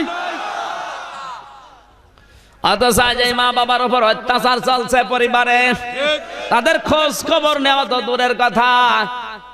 এটা হওয়ার পেছনে কয়েকটা কারণ। 1 নাম্বার কারণ অনেকের স্ত্রী, অনেকের বউ এমন আছে মা বাবার খোঁজ যদি সন্তান নেয় তখন বউর মন খারাপ হয়। এরকম বউ এলাকায় নেই? আমার বিশ্ববিদ্যালয় আগের ইয়ার এক বন্ধু, এত গরিবের ছেলে, টাকা পয়সা ছিল না মাস্টার্সে পরীক্ষা দেওয়ার জন্য, ওর মা আর বাবা 2 জন রোজা রেখে রেখে কিছু টাকা ওর হাতে দিয়েছে। যেহেতু 2 বেলা রোজা রাখলে খাবার খাওয়া লাগবে, 2 বেলা একবার খাওয়া লাগে না, ওই টাকা বাঁচিয়েছে। মানুষের জমিতে কামলা দিয়ে কিছু টাকা পেয়েছে, আবার হাতে দিয়েছে 4,500 টাকা। মাস্টার্সে ফি দেওয়ার পরে পাশ করে গেছে, রেজাল্ট ভালো ছিল, ঢাকা একটা চাকরিও পেয়েছে। আল্লাহর ইশারাও একটা বিয়ে করেছে পছন্দ করে, কিন্তু মেয়েটা খুব জল্লাদ, এত ডেঞ্জার মেয়ে, মা বাবার নামই শুনতে পারে না। মা বাবার নাম শুনলেই বলে না যাওয়া যাবে না, খরচ দেওয়া তো দূরের কথা, তুমি যদি যাও তোমার আমি ডিভোর্স দিয়ে দেব। যেহেতু ধনীর মেয়ে দোলালি, স্ত্রীর দিকে তাকিয়ে শেষ পর্যন্ত মা বাবার সাথে সম্পর্ক কাট করে দিয়েছে। প্রায় 2টা বছর ওই অবস্থায় আছে। ওর বাবার বয়স 65 বছর। বাধ্য হয়ে জীবন বাঁচানোর তাকে একটা ভাঙ্গা রিকশা ভাড়া নিয়েছে। ওর বাবা কিন্তু দিনের বেলা বের হয় না, ছেলের আবার বদনাম হবে এই কারণে। এই রাতের সে বেলা, শীতের সময় মাথার উপরে চাদর দিয়ে মাফলার দিয়ে মুখটা পেঁচিয়ে ওই নাইট কোচ গুলো ঢাকা থেকে আসে, ওই নাইট কোচের ভাড়া মারে। এদিকে দিন দিন ওর মায়ের হাঁপানি রোগ বাড়তে আছে, ঔষধের পয়সা নেই, কথা বন্ধ হয়ে গেছে 3 দিন। গ্রামে যেন কার সাথে ছেলেটার দেখা, লোকটা বলে আপনি চাকরি করেন আরামে আছেন, আপনার মা 3 দিন পড়ে আছে টাকা পয়সার অভাবে, চিকিৎসা নিয়ে, এই জন্য কথা পর্যন্ত বন্ধ হয়ে গেছে। স্ত্রীর কাছে অনুমতি চাইতে গেছে, বলে না যাওয়া যাবে না। শেষ পর্যন্ত রাগারাগি করে চলে এসেছে। ঢাকার নাইট কোচে নেমেছে রাত 3টার সময়। তাকে দেখে একটা রিকশা টিম টিম করে আলো জ্বলছে। ডাক দিয়ে বলে, এই খালি এদিকে আয়। চাদর দিয়ে মুখটা জড়ানো ছিল, মাফলার দিয়ে পেঁচানো ছিল, যেন চেনা যায়নি। ডাক দিয়ে বলছে, স্যার আপনি যাবেন কোথায়? শান্তি পাড়ায় জখমিয়ার বাড়ি যাব। কি হয় আপনার? ধমক দিয়ে বলছে, কি হয় তোমার জানার দরকার নেই, যাবে কিনা বলো। গলা নিচু করে বলছে, ওঠেন স্যার। রিকশায় তুলে নিয়ে যাচ্ছে। এমনিতে কুয়াশার রাত, শীতে কনকন করছে। 3 দিনের প্রায় না খাওয়া শরীর, স্ত্রীর কথা বন্ধ, চারিদিককার টেনশনে মুরব্বী মানুষ। ভাঙ্গা রিকশা আস্তে আস্তে যায়, পিঠের উপরে ধাক্কা দিয়ে বলছে, জোরে চালো।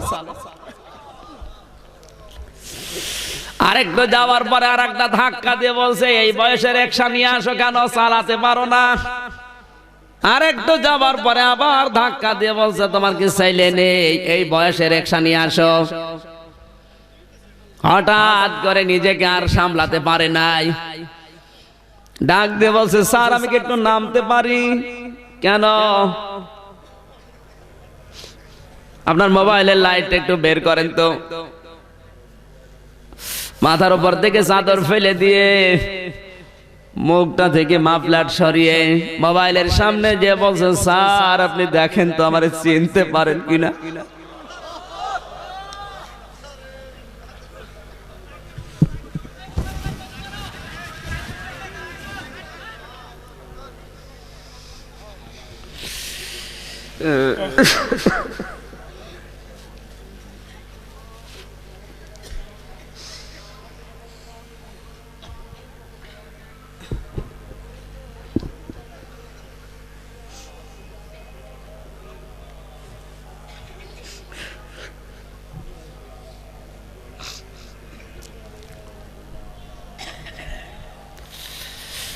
তোমাকে স্যার বানাতে গিয়ে আমার জীবনটা নষ্ট হয়ে গেছে।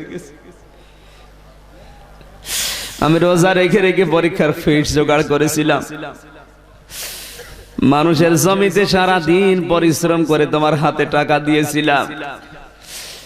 তুমি স্যার হয়ে আজ 2 বছর আমাদের খোঁজ নাওনি। বাধ্য হয়ে আমি রাতের বেলা বের হই, দিনের বেলা আমি রিকশা নিয়ে আসতে পারি না তোমার সম্মানের ভয়ে। আজ 3 দিন তোমার মা পড়ে আছে, ঔষধের পয়সা জোগাড় করতে পারিনি। বাধ্য হয়ে আমি আজ মাফলার দিয়ে মুখটা পেঁচিয়ে এসেছি, আর এসেই তোমারে পেলাম। ছেলেটা লাফ দিয়ে রিকশা থেকে নেমে বাবার পা জড়িয়ে বলে, আব্বা আমারে মাফ করে দেন, এই ভাঙ্গা রিকশা তুমি পেলে কোথায়? বাবা হাওমাও করে কাঁদে আর বলে, সন্তান এই রিকশাটা আমি ভাড়া নিয়েছি, জলদি করে বাড়ি চলো। কিন্তু আমার শর্ত একটা, তুমি আমার রিকশায় ওঠো, তোমাকে আমি চালিয়ে নিয়ে যাব। বাড়িতে যে দেখে বাড়ি পৌঁছানোর 10 মিনিট আগে ওর মা মারা গেছে।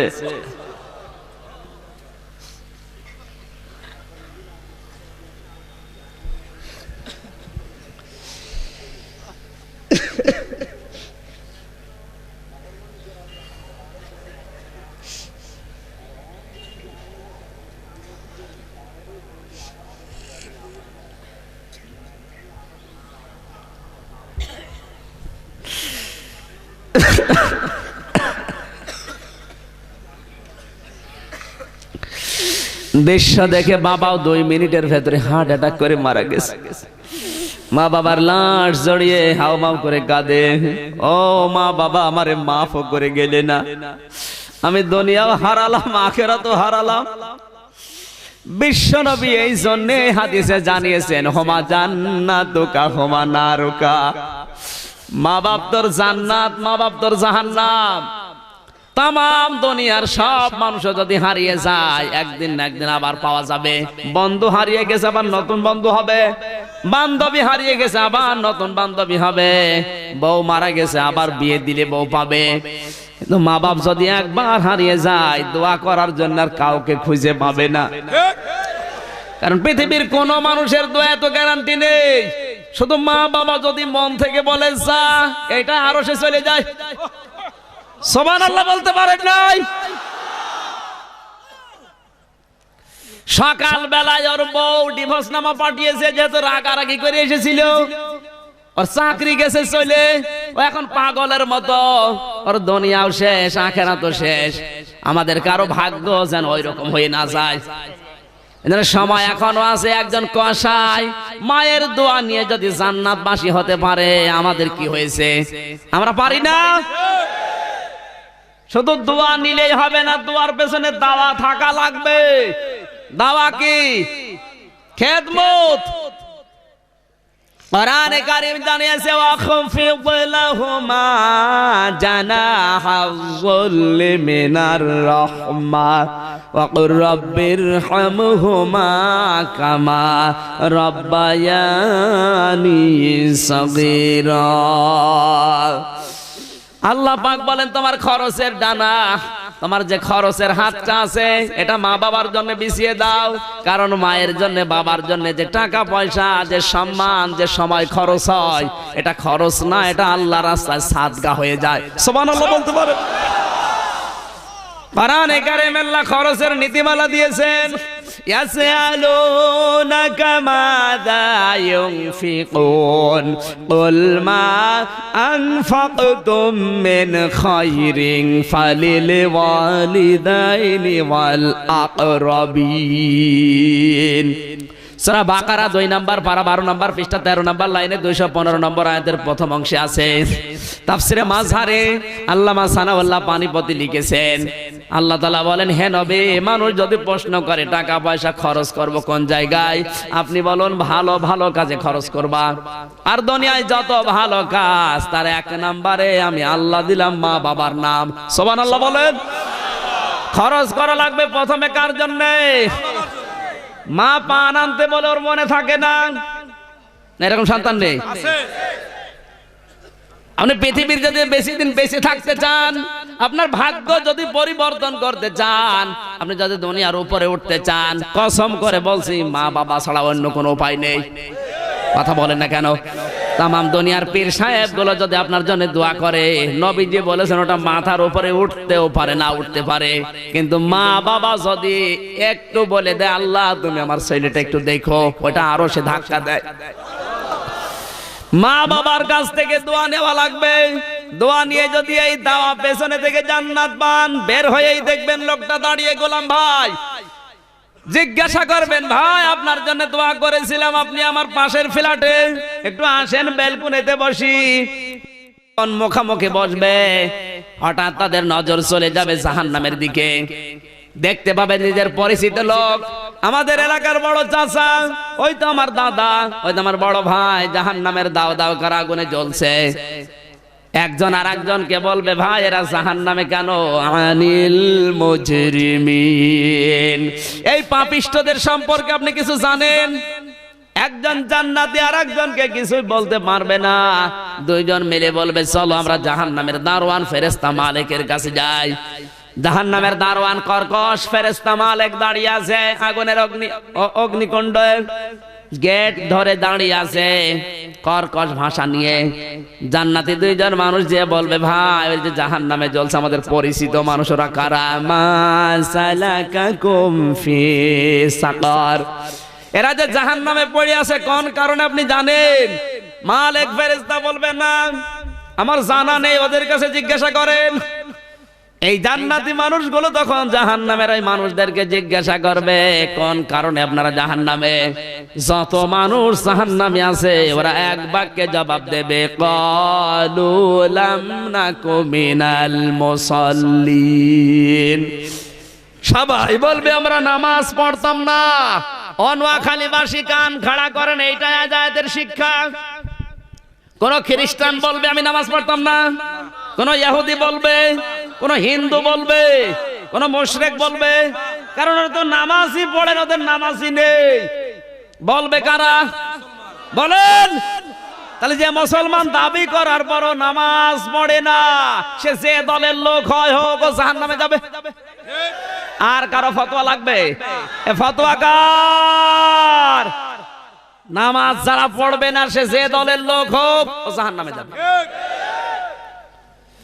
মুসা আলাইহিস সালামের কাছে এক যুবতী মেয়ে এসে বলে, আল্লাহর নবী আমি জিনা করেছিলাম, গর্ভবতী হয়েছিলাম, পেটে সন্তান জন্ম হয়েছে আমার, ওর আছাড় দিয়ে মেরে ফেলেছি, আমার মতো গুনাহগার কেউ আছে, আমার এই অপরাধ মাফ হবে? আল্লাহর নবী মুসা আল্লাহর ওহীর অপেক্ষা না করে বলে দিলেন, না তোমার মাফ হবে না।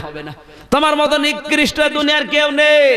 একদিকে জিনা করা, এরপরে গর্ভবতী অবৈধ হওয়া, এরপরে সন্তান জন্ম দেওয়া জারজ, এরপর আবার আছাড় দিয়ে মেরে ফেলা, তোমার মতো অপরাধী দুনিয়ায় কেউ নেই। মেয়েটি নিজের কপালের ভেতরে আঘাত করার বলে, আল্লাহ যৌবন তুমি জাহান্নামের জন্য দিয়েছিলে। হঠাৎ আজরাইল জিবরাইল আলাইহিস সালাম এসে বলে, আল্লাহর নবী মুসা এই মহিলার চাইতে নিকৃষ্ট মানুষ দুনিয়ায় আছে। মুসা নবী আশ্চর্য হয়ে গেলেন, ডাক দিয়ে বলে, ইয়া আখি জিবরাইল, হে ভাই জিবরাইল কি বলেন আপনি, এই মহিলার চাইতে নিকৃষ্ট আবার কে? জিবরাইল বলে, আল্লাহর নবী মুসা এই কথা জানার জন্য আমার আল্লাহ আমাকে পাঠিয়েছে। এই মহিলার চাইতে নিকৃষ্ট মানুষ আমার আল্লাহর কাছে তারা যারা সুস্থ থাকার পরও নামাজ পড়ে না।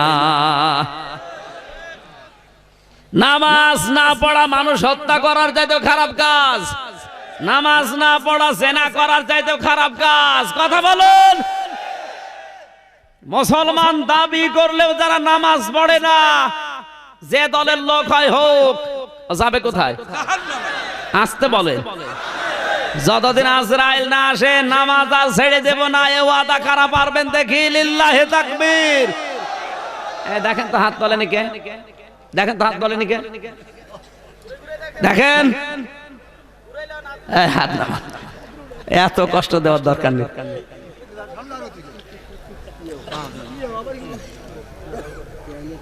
দুই নম্বরে ওরা বলবে, ওয়ালাম না কোনো তাইমুল মিসকিন, জাহান্নামে আল্লাহ দিয়েছে এতিম মিসকিনদের খাবার দিতাম না, দারিদ্র মুক্ত সমাজের জন্য আমরা কাজ করতাম না। এক কান লাগান। দারিদ্র মুক্ত সমাজের জন্য আমাদের কোনো ভূমিকা ছিল না। ডিজিটাল বাংলাদেশ গঠন করার পেছনে আমরা কোনো শ্রম দেইনি, কোনো কাজ করিনি, কর্মসূচি হাতে নেইনি। তাহলে ডিজিটাল বাংলাদেশ গঠন করা কিন্তু নফল না ফরজ। কথা বলছেন কেন? আপনার বিশ্বাস হচ্ছে না? দলিল আমি একটা একটা করে বলছেন, লিখে নেন। কায়লা ইয়াকুনা দৌলাতাম বাইনাল আগনিয়াই মিনকুম আমা আতাকুমুর রাসূল ফাখুযুহু আমা নাহাকুম আনহু ফান্তাহু। সূরা হাশরের 7 নম্বর আয়াতের মাঝের অংশে দিয়েছেন আল্লাহ, কিছু ধনীদের কাছে শুধু টাকা পয়সা, জমি জায়গা, অর্থ সম্পদ, খাবার এক জায়গায় থাকবে, আর অন্য মানুষ না খেয়ে মরবে। আমি আল্লাহ এটা চাই না, আমি চাই সবার কাছে খাবার থাকবে। প্রধানমন্ত্রীকে জিজ্ঞাসা করেন, শেখ হাসিনা প্রধানমন্ত্রী এই কথাই বলবে যে শুধু আমি নিজে খেয়ে থাকবো, আমি চাই না, সবাই খেয়ে থাকবে। দারিদ্র এবং ক্ষুধামুক্ত বাংলাদেশ গঠন করা আমাদের অঙ্গীকার। এটি প্রধানমন্ত্রী শেখ হাসিনা মোড়ে মোড়ে লেখা থাকে না? বলেন, এইটার থিওরিতে আয়াত, উনি আয়াত দেখে দেখে সিদ্ধান্ত নিয়েছে ভালো কাজ যেই করুক তার মর্যাদা দেওয়া লাগবে। ডিজিটাল বাংলাদেশ গঠন করার জন্য যে স্বপ্ন দেখেছেন তিনি অবশ্যই কোরআনের আয়াত দিয়েই করেছেন, যেন মুসলমানের নেই। কথা বলছেন না কেন? 16 কোটি মানুষের জননী প্রধানমন্ত্রী শেখ হাসিনা যে স্বপ্ন দেখেছে, এটা বাস্তবায়নের জন্য যে কাজ করবে না, সে যে দলের লোক হয় হোক, ও জাহান্নামে যাবে। ফতোয়া আমি দেইনি, কোরআন শরীফ 29 নাম্বার পারা, 18 নাম্বার পৃষ্ঠা, 13 নাম্বার লাইনে, এই আয়াত নাম্বার হচ্ছে 44। বাড়িতে যে মিলান যে তাফসির পড়বেন সেই তাফসিরেই পাবেন। ওয়ালাম নাকুনু তাইমুল মিসকিন, দারিদ্র মুক্ত সমাজের জন্য, দেশের জন্য যাদের কোনো ভূমিকা ছিল না, শুধু নিজে খেয়ে পরে বাঁচবে, সে যে দলের লোক হয় হোক, ও জাহান্নামে যাবে। অনেকটা উদ্যোগ নিয়েছে, উদ্যোগকে বাহবা না দিয়ে তার পেছনে না থেকে অনেক মানুষ সমালোচনা করে। আর অন্য কোনো কাজ যদি কোরআন হাদিসের বিরুদ্ধে কেউ করে, অবশ্যই তার বিরুদ্ধে কথা বলা লাগবে। এই যে লতিফ কাজ্জাব নবীকে গালি দিয়েছে, কাবা ঘরকে গালি দিয়েছে, এই জন্য প্রধানমন্ত্রী তো দল থেকে দিয়েছে, ওর মন্ত্রিত্ব কেটে নিয়েছে।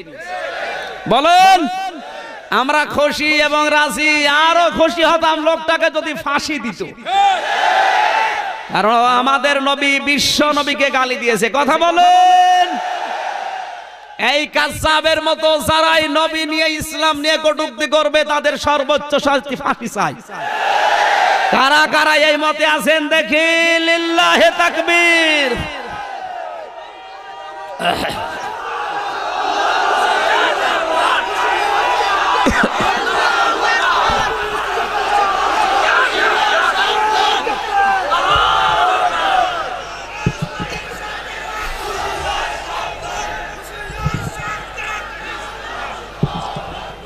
আমার ভাইরা, আমার শিক্ষা দেওয়ার বিষয় ছিল এই, পৃথিবীতে ডিজিটাল করার জন্য শুধু একা একা তিনি পারবে না, 16 কোটি মানুষ আমাদের এক হওয়া লাগবে। আর এই এক মতের সাথে যে যাবে না, ও যদি মনে করে এটা আওয়ামী লীগের কাজ, ওরা করে করুক গা, আমরা ওর ভেতরে নেই, কসম করে বলছে আপনি জান্নাত যেতে পারবেন না। কারণ ডিজিটাল মানে চলমান, ডিজিটাল মানে গতিময়, ডিজিটাল মানে একটার পরে একটা 99টা অর্থ হয় ডিজিটাল। কিন্তু এই থিওরি যদি বাস্তবায়ন করেন শুধু নিজে খাবো, অন্য না খেয়ে মরুক, আপনি আগে জাহান্নামে যাবেন। কথা বলুন। সামাজিক জীবনও ডিজিটাল করা লাগবে। অনেক ধনী মানুষ আছে শুধু নিজের আখের গোছাচ্ছে। আল্লাহর নবী বলেন, আমার কোন উম্মত যদি ধনী হয়, কমপক্ষেও নিজে যখন এশার নামাজ পড়ে বাড়িতে ঘুমাতে যাবে, 40টা ঘরের খোঁজ নিয়ে ঘুমাবে। এরকম ধনী উম্মত এখন ঘরে ঘরে। পুরা নোয়াখালী খুঁজে দেখেন তো পাওয়া যায় কিনা। আমরা ডিজিটালি বুঝি না অনেকে। প্রধানমন্ত্রী শেখ হাসিনা যদি এই থিওরি কোরআনের আয়াত নিয়ে দিয়ে থাকে, অবশ্যই ধন্যবাদ পাওয়ার যোগ্য। কিন্তু এটা বাস্তবায়ন করার জন্য আমার আল্লাহ থিওরি দিয়েছেন, ডিজিটাল করতে চাও, ওমা আতাকুমুর রাসূলু ফাখুযুহু ওমা নাহাকুম আনহু ফান্তাহু। আমার নবী যা দিয়েছে সেগুলো আঁকড়িয়ে ধরা লাগবে। নবী যেটা নিষেধ করে ওটা ছেড়ে দেওয়া লাগবে। আল্লাহর নবী জানিয়েছেন, উম্মতরা সুদ ভিত্তিক অর্থনীতি বর্জন করো, যাকাত ভিত্তিক অর্থনীতি কামড়িয়ে ধরো। কথা বলছে না কেন? এখন যদি যাকাত বিদায় করে দিয়ে সুদ আঁকড়িয়ে ধরে, ডিজিটাল হবে না টাল হবে? আব্দুল্লাহ বিন মুবারকের জীবনে দেখলাম, এত বড় আলেম ছিল, তার নাম জানে না এমন কোন আলেম দুনিয়ায় নেই। তিনি একবার হজে যাওয়ার জন্য মনস্থ করলেন, টাকা পয়সা পর্যন্ত গোছানো হয়ে গেছে, বেডিং খেতা বাঁধা শেষ। হঠাৎ তাকিয়ে দেখে তার 7 বছরের ছেলে কাঁদতেছে। জিজ্ঞাসা করে, বাবা কাঁদো কেন? ছেলেটা বলে, আব্বা আমি ওই পাড়ায় গিয়েছিলাম, দেখি ওরা মাংস রান্না করে খাচ্ছে, আমি চেয়েছি আমারে দিল না, ঘাড়ে ধাক্কা দিয়ে তাড়িয়ে দিল, আমার মনে দুঃখ লেগেছে, এই জন্য কাঁদতেছি। সন্তানের কান্না থামানোর জন্য নিয়ে গেলেন, হাতটা ধরে বাড়িতে সালাম দিলেন, আসসালামু আলাইকুম ইয়া আহলাল বায়াত। বাড়ির ভেতর থেকে মালিক বেরিয়ে দেখে আব্দুল্লাহ বিন মুবারক ছেলে নিয়ে দাঁড়ানো। বলে, হুজুর এত বড় আলেম আমার বাড়ির সামনে আসেন, আমার বাড়ির ভেতরে কি খেদমত করব আপনার? হযরতে মুবারক বলে, বন্ধু আমি ব্যস্ত মানুষ, বাড়ির ভেতরে যাওয়ার মতো সময় আমার হাতে নেই, আমি হজে যাচ্ছিলাম। তোমাদের বাড়িতে মাংস রান্না হয়েছে? বলে হ্যাঁ। আমার এই ছেলেটা এসেছিল? বলে হ্যাঁ। চেয়েছিল? বলে হ্যাঁ। দাও নাই কেন? কথা বলে না। চোখের পানি ফেলে দিয়ে বলে, হুজুর দুঃখের কথা বলবো কি, আজ 3 দিন পর্যন্ত আমার চুলায় কোনো আগুনই চলে না। আমি ময়দানে গিয়েছিলাম কাজের সন্ধানে, কিন্তু কাজ পাইনি। প্রতিমধ্যে আসার সময় দেখি একটা মরা গরু পড়ে আছে। রাস্তার আশপাশে মানুষ দেখতে না পেয়ে চামড়া ছিলে কিছু মাংস নিয়ে এসেছি। জীবন বাঁচানোর তাগিদে আমার পরিবারস্থ লোকদেরকে সিদ্ধ করে খাওয়াচ্ছিলাম। আপনার ছেলেটা এসে হাজির, আপনি তো ধনী মানুষ, যাকাত ফিতরায় খান না, এই মরা গরুর মাংস খাবেন? বারবার ওকে ফেরত দিয়েছি, ও ছোট মানুষ যায় না, এই জন্য ঘাড়ে ধাক্কা দিয়ে বের করে দিয়েছি। মরা গরুর মাংস যদি আপনার ছেলেকে না দিয়ে ভুল করে থাকি, মেহেরবানি করে আমারে মাফ করে দেন। হযরতে মুবারক কেঁদে ফেললেন, এক দৌড়ে বাড়িতে গেলেন, হজে যাওয়ার টাকাগুলো লোকটার হাতে এনে দিয়ে বলে, ভাই আমি ফরজ হজ করেছি, নফল হজে যাচ্ছিলাম, আমার দরকার নেই, এই টাকাগুলো নিয়ে আপনি পরিবারস্থ লোকদেরকে খাবার কিনে খাওয়ান, বাকি টাকা ব্যবসা বাণিজ্য করে প্রতিষ্ঠিত হন, কোনো দিন এই টাকা আমার আর দেওয়া লাগবে না। আপনি আমার এলাকায় বসবাস করেন, এত কষ্টে আছেন, আমি খোঁজ নিতে পারি নাই, কিয়ামতের দিন আপনি আমাকে কাঠগড়ায় দাঁড় করাবেন না, আল্লাহর রাস্তায় টাকাগুলো আপনারা দান করে দিলাম। 45 দিন পর হযরতে মোবারকের বন্ধু এসে বলে, মোবারক তুমি হজ থেকে কবে আসলে? হযরতে মোবারক বলে, বন্ধু এবার তো আমি হজে যাইনি। কি বলো তুমি? আমি যখন আল্লাহর ঘর তাওয়াফ করে দেখলাম তুমি আমার সামনে, আমি যখন সাফা মারওয়া দৌড়া দৌড়ি করে দেখলাম তুমি আমার সামনে দৌড়াচ্ছ, আমি যখন মিনা মুজদালিফায় যাই দেখলাম তুমি আমার সামনে আছো। তাড়াতাড়ি বলো তুমি হজ থেকে আসলে কবে? মোবারক বলে, বন্ধু আমি সত্যি হজে যাইনি, হজের টাকাগুলো আমার এক গরিব প্রতিবেশীকে দিয়ে দিয়েছি। ওই রাতে তাকে স্বপ্ন দেখানো হচ্ছে, মোবারক তুমি হজে আসো নাই, তাতে কি হয়েছে? তোমার যে স্যাক্রিফাইস, তোমার যে দান, গরিব প্রতিবেশীর জন্য তুমি যে ভূমিকা রেখেছো, তোমার এই দানটা আল্লাহ এত বেশি কবুল করেছে, পছন্দ করেছে। একটা ফেরেশতাকে তোমার আকৃতি ধারণ করিয়ে হজের সব কাজ আমার নিজেই করে দিয়েছে। আর এই বছরে আরাফাতের ময়দানে যত লক্ষ লক্ষ মানুষ হজ করতে এসেছে, তোমার এই দানের ওসিলায় আমার আল্লাহ সবার হজ কবুল করে নিয়েছে। শুধু নিজে খেয়ে পরে বাঁচবেন, নিজের দলের লোক খেয়ে থাকবে, অন্য দলের লোক না খেয়ে মারা যাবে। এর নাম ডিজিটাল। এটা সামাজিক জীবনের ডিজিটাল। এটা যারা করার জন্য ভূমিকা নেবে না, উদ্যোগ নেবে না, কর্মসূচি হাতে নেবে না, সে যে দল করুক জাহান্নামে যাবে। এই কথা বলুন। আজ আমাদের কোনো উদ্যোগ নেই, কর্মসূচি নেই। প্রধানমন্ত্রী একা একা কি করবে? যে যেখানে আছে, আজ টাকাওয়ালা মানুষগুলো আমার মনে হয় বারবার উনি হজে যাচ্ছে। অনেকে 14 বার 16 বার 100 বার করে হজ করে। কি দরকার আপনার? ফরজ তো জীবনে একবার। বাকি টাকা নিয়ে এলাকায় যদি 10টা পরিবার আপনি এস্টাবলিশ করে দিতে পারেন, আল্লাহর আরশ আপনার প্রতি খুশি হয়ে যাবে। এইটার নাম ইসলাম। আর সবাই যে যেখানে আছে টাকাওয়ালা লোক, এই মানুষগুলো যদি এগিয়ে আসে, আমার মনে হয় বাংলাদেশ ডিজিটাল করতে 41 সাল না, 41 ঘন্টায় যথেষ্ট। অকন্না নাখুদ মাল খায়দিন, ওরা বলবে জাহান্নামে আল্লাহ দিয়েছে, এই কারণে আমরা সমালোচনা করতাম বেশি। আজ তো সমালোচনা নেই। আছে মানে আপনি চার দোকানে যান, 180 মাইল বেগে চালাচ্ছে। চার দোকানে বসে বসে আলেমদের ভুল ধরে, অথচ ওর পেটে বোম মারলে আলেম বলতে পারে না। আলেমের ভুল যদি আলেম ধরে মেনে নেওয়া যায়, ও গন্ড মূর্খ, কিচ্ছু বোঝে না, ও আলেমের ভুল ধরে মেনে নেওয়া যায় না। আর কিছু মানুষ এখন তৈরি হচ্ছে, হুজুর দেখলে ওদের মন খারাপ হয়। ডিজিটাল মানুষেরা হুজুর দেখলে যেন কেমন কেমন করে। আমি যে বিমানে একবার আসছিলাম যশোর থেকে, চা দিয়ে গেল বিমানবালা। চা খাওয়ার সময় আমি ডান হাত দিয়ে খাচ্ছি, আমার পাশে একজন বসে ভদ্রলোক, দাড়ি গপ কিছু নেই, নমো, উনি বাম হাত দিয়ে শুরু করিস। মনে করলাম হয়তো মাসলা জানেন, একটু শিখিয়ে দেয়। বললাম ভাই বাম হাত দিয়ে খেতে নেই, বাম হাতে শয়তান খায়। ওরে বাবা, বলতে দেরি, যুদ্ধ শুরু হয়ে গেছে। আমার বলছে হুজুর চুপ করে থাকেন, আমার চা আমি খাবো, আপনার চা আপনি খান, যে হাত দিয়ে ইচ্ছা সেই হাত দিয়ে খাবো। ডান হাতও আল্লাহ বানিয়েছে, বাম হাতও আল্লাহ বানিয়েছে। চিন্তা করলাম আল্লাহ যদি না মানে, না মানবে, আমার ধুয়ে ফেললো কেন? বাম হাতের বড় আঙ্গুল মুখের কাছে নিয়ে বললাম, একটা কথা বললেন, হুজুর বাম হাত দেখান। আমি বললাম ডান হাতও আল্লাহ বানিয়েছে, বাম হাতও আল্লাহ বানিয়েছে, একটা দেখালেই হইল। শয়তান চুপ করে আসার কথা বলছে না। হুজুর দেখলে ও চুলকানি ওঠে। হুজুর যদি একটু জোরে যায় বলবে দাওয়াত পেয়েছে, যদি একটু আসতে যায় বলবে কি খাওয়া খেয়েছে। আমরা করবো কি? কোন কায়দা আমাদের শান্তি নেই। মানে সমালোচনা করতে করতে ওর মনই হয়ে গেছে ওইরকম। অকন্না নুকাদ্দিবু বিয়াউমিদ্দিন, ওরা বলবে আমরা কিয়ামত যে আছে বিশ্বাস করতাম না।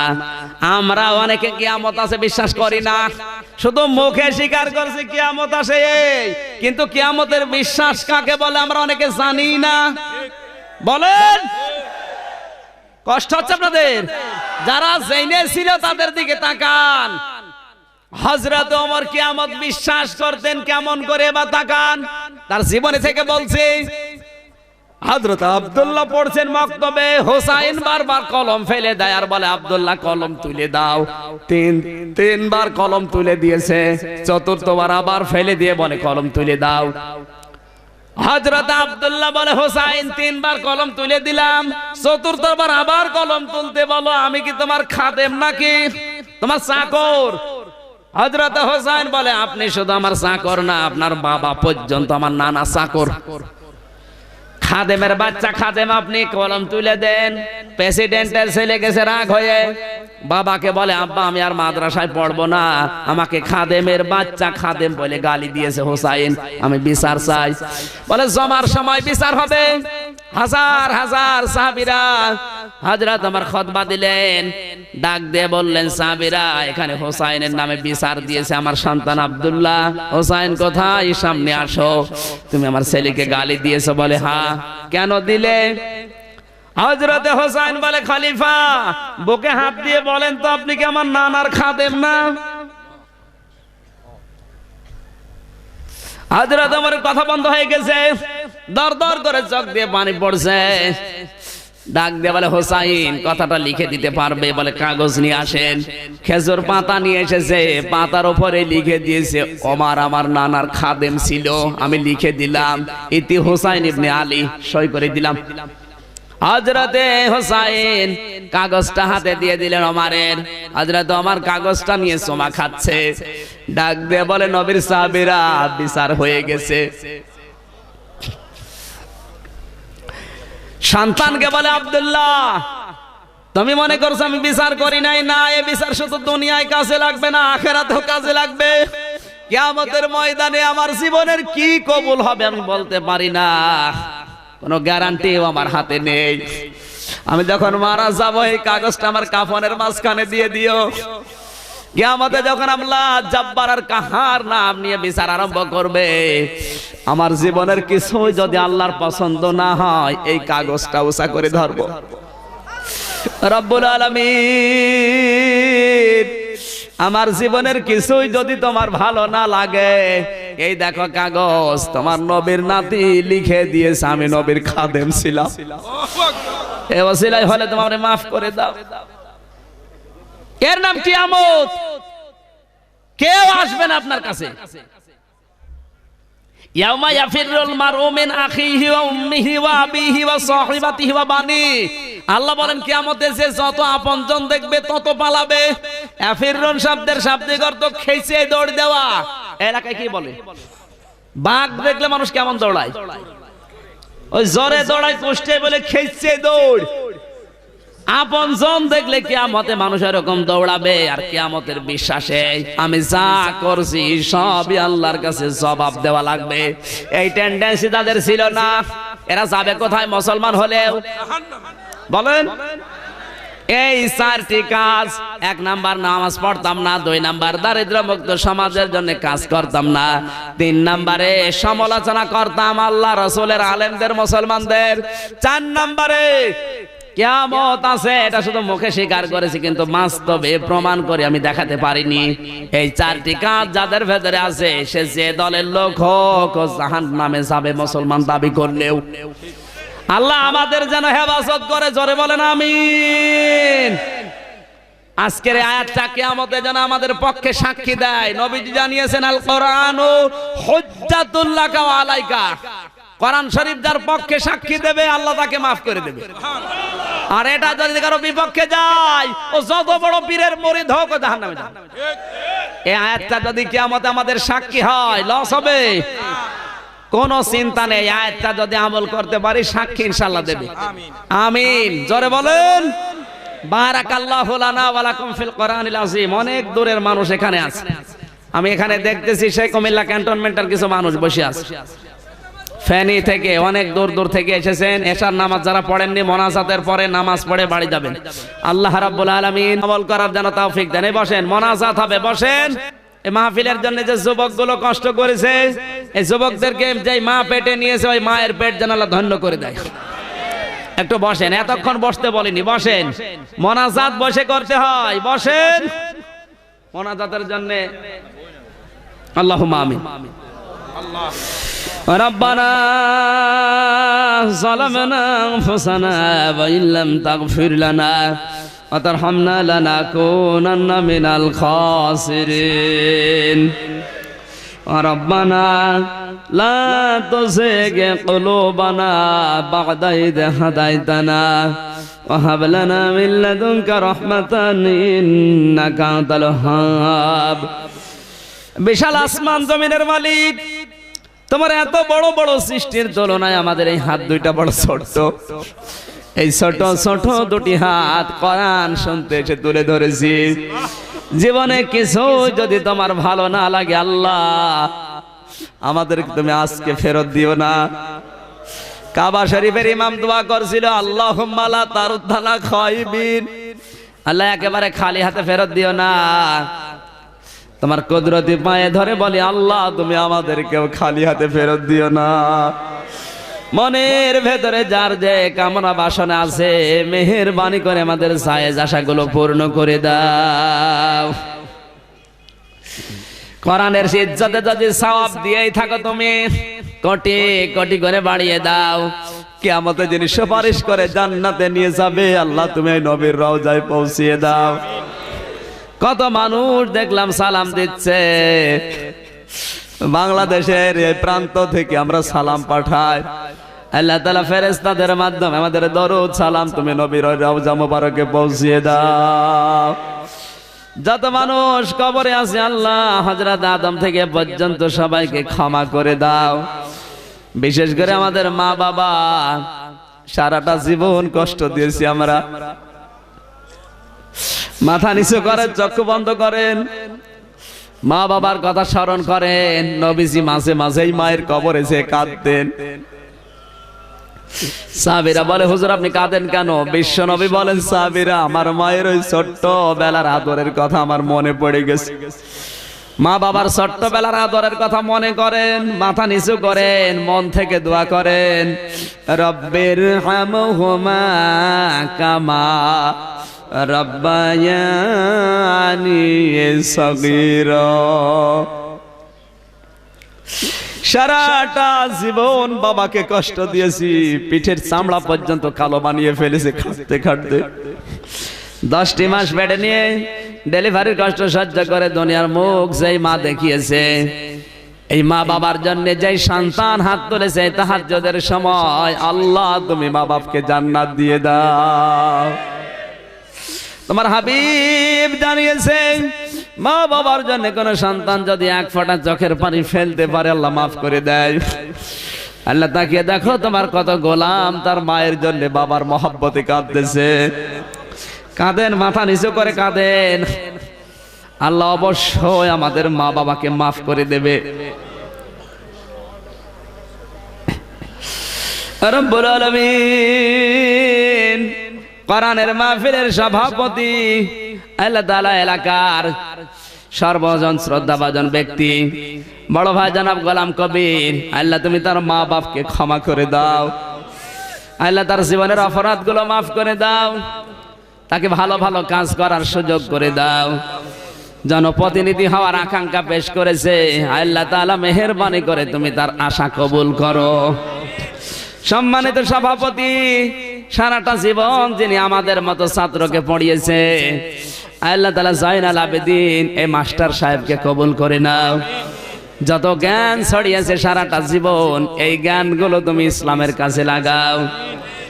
সিলাদি যুব সমাজ, আল্লাহ তাআলা কোরআনের জন্য যে বিশাল আয়োজন করেছে, প্রবাসে যারা আছে লক্ষ লক্ষ টাকা কোরআনে মাহফিলের জন্য যারা পাঠিয়েছে, হাজার হাজার টাকা, এই টাকাগুলো কোরআনের প্রচারের জন্য তুমি কবুল করে নাও। রব্বুল আলামিন হারুন ভাই সহ তার ছেলের জন্য দোয়া চেয়েছে, আল্লাহ তাআলা মেহেরবানি করে তাকে তুমি কবুল করো। সামনে পরীক্ষা দেবে অনেকে, এসএসসি দাখিল, আমাদের সন্তানাদি ছেলে মেয়ে যাদের পরীক্ষায় আছে মেধা স্মৃতি খুলে দাও। আল্লাহ তাআলা আমাদের জীবনের অপরাধের দিকে তাকালে হয়তো তোমার মাফ করতে ইচ্ছে করবে না, অপরাধগুলো দেখো না, তোমার রহমতের দিকে তাকাও, জিন্দেগীর গুনাহগুলো মাফ করে দাও। বিশেষ করে এই যুবকদেরকে যেই মা পেটে নিয়েছে, আল্লাহ রাকিব ভাই, আলাউদ্দিন ভাই, সালাউদ্দিন ভাই, আবু সালে ভাই সহ নাম না জানা যত যুবক আজকের মাহফিলের জন্য শ্রম দিল, এই স্বেচ্ছাসেবক গুলোকে ওমরের মতো কবুল করে নাও। মা বোনেরা বসে আছে পর্দার আড়ালে, এদেরকে খাদিজার মতো আয়েশার মতো বানিয়ে দাও। আগামীতে এই মাহফিল কোরআনের জন্য বিশাল আকারে কবুল করে নাও। যারা টাকা দিয়ে, পয়সা দিয়ে, শ্রম দিয়ে, সময় দিয়ে, লাইট মাইক দিয়ে, সামিয়ানা দিয়ে, স্যাটেলাইট দিয়ে কোরআনের শরীফ বৃদ্ধি করার জন্য এগিয়েছে, আল্লাহ তুমি তোমার রহমত নিয়ে এদের দিকে এগিয়ে যাও। আমার কণ্ঠটা ভালো রাখো, কোরআন প্রচার করার জন্য, কোরআন বোঝানোর জন্য যে যোগ্যতা দরকার আমারে দিয়ে দাও। সুবহানা রাব্বিকা রাব্বিল ইজ্জাতি আম্মা ইয়াসিফুন ওয়া সালামুন আলাল মুরসালিন আলহামদুলিল্লাহি রাব্বিল আলামিন। মরণ যেদিন আসবে তোমার ওই পবিত্র কালেমা আমাদের নাপাক জবানে দিয়ে দিও, লা ইলাহা ইল্লাল্লাহু মুহাম্মাদুর রাসূলুল্লাহ। সুন্নাত নয় শুধু দাওয়াতের মেহমান, সুন্নাত নয় শুধু খাওয়া শেষে মধুপান, আরো কিছু সুন্নাত আছে তুমি জানো কি? জানবে ও জীবনে কখনো তা মানো কি? আরো কিছু সুন্নাত আছে তুমি জানো কি? জানবে ও জীবনে কখনো তা মানো কি? গ্রাম তো অনেক দূর দূরান্ত থেকে আসছে মানুষ। সুন্নাত শুধু নয় মজলুম সহায়ক, সুন্নাত ওহুদের জালিমের প্রতিরোধ, সুন্নাত শুধু নয় নির্জনে ধ্যানে যাওয়া, আর সুন্নাত হলো পাথরে আঘাত খাওয়া।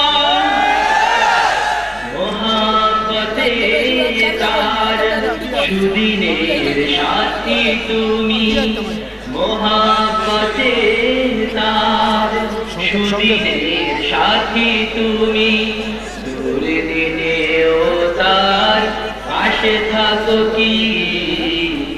আরো কিছু সুন্নাত আছে তুমি জানো কি? জানলেও জীবনে কখনো তা মানো কি? সুন্নাত কোরআনের সমাজ বিনির্মাণে বৈরী সকল পথ মারিয়ে চলা, সুন্নাত দাওয়াতের দিনের পাশাপাশি ইসলাম রক্ষায় হাতে তলোয়ার তোলা। সুন্নাত শুধু নয় নমনীয় আলাপন, সুন্নাত প্রয়োজনে হুঙ্কার গর্জন, সুন্নাত শুধু নয় মেশে চড়াতে যাওয়া, আর সুন্নাত হলো রাষ্ট্রনায়ক। এটাকে একটু পিছিয়ে দিন। মোহাব্বতে তার খালি মোরালে, মোহাব্বতে তার খালি মোরালে, আবু বকরের মতো পাশে থাকো কি?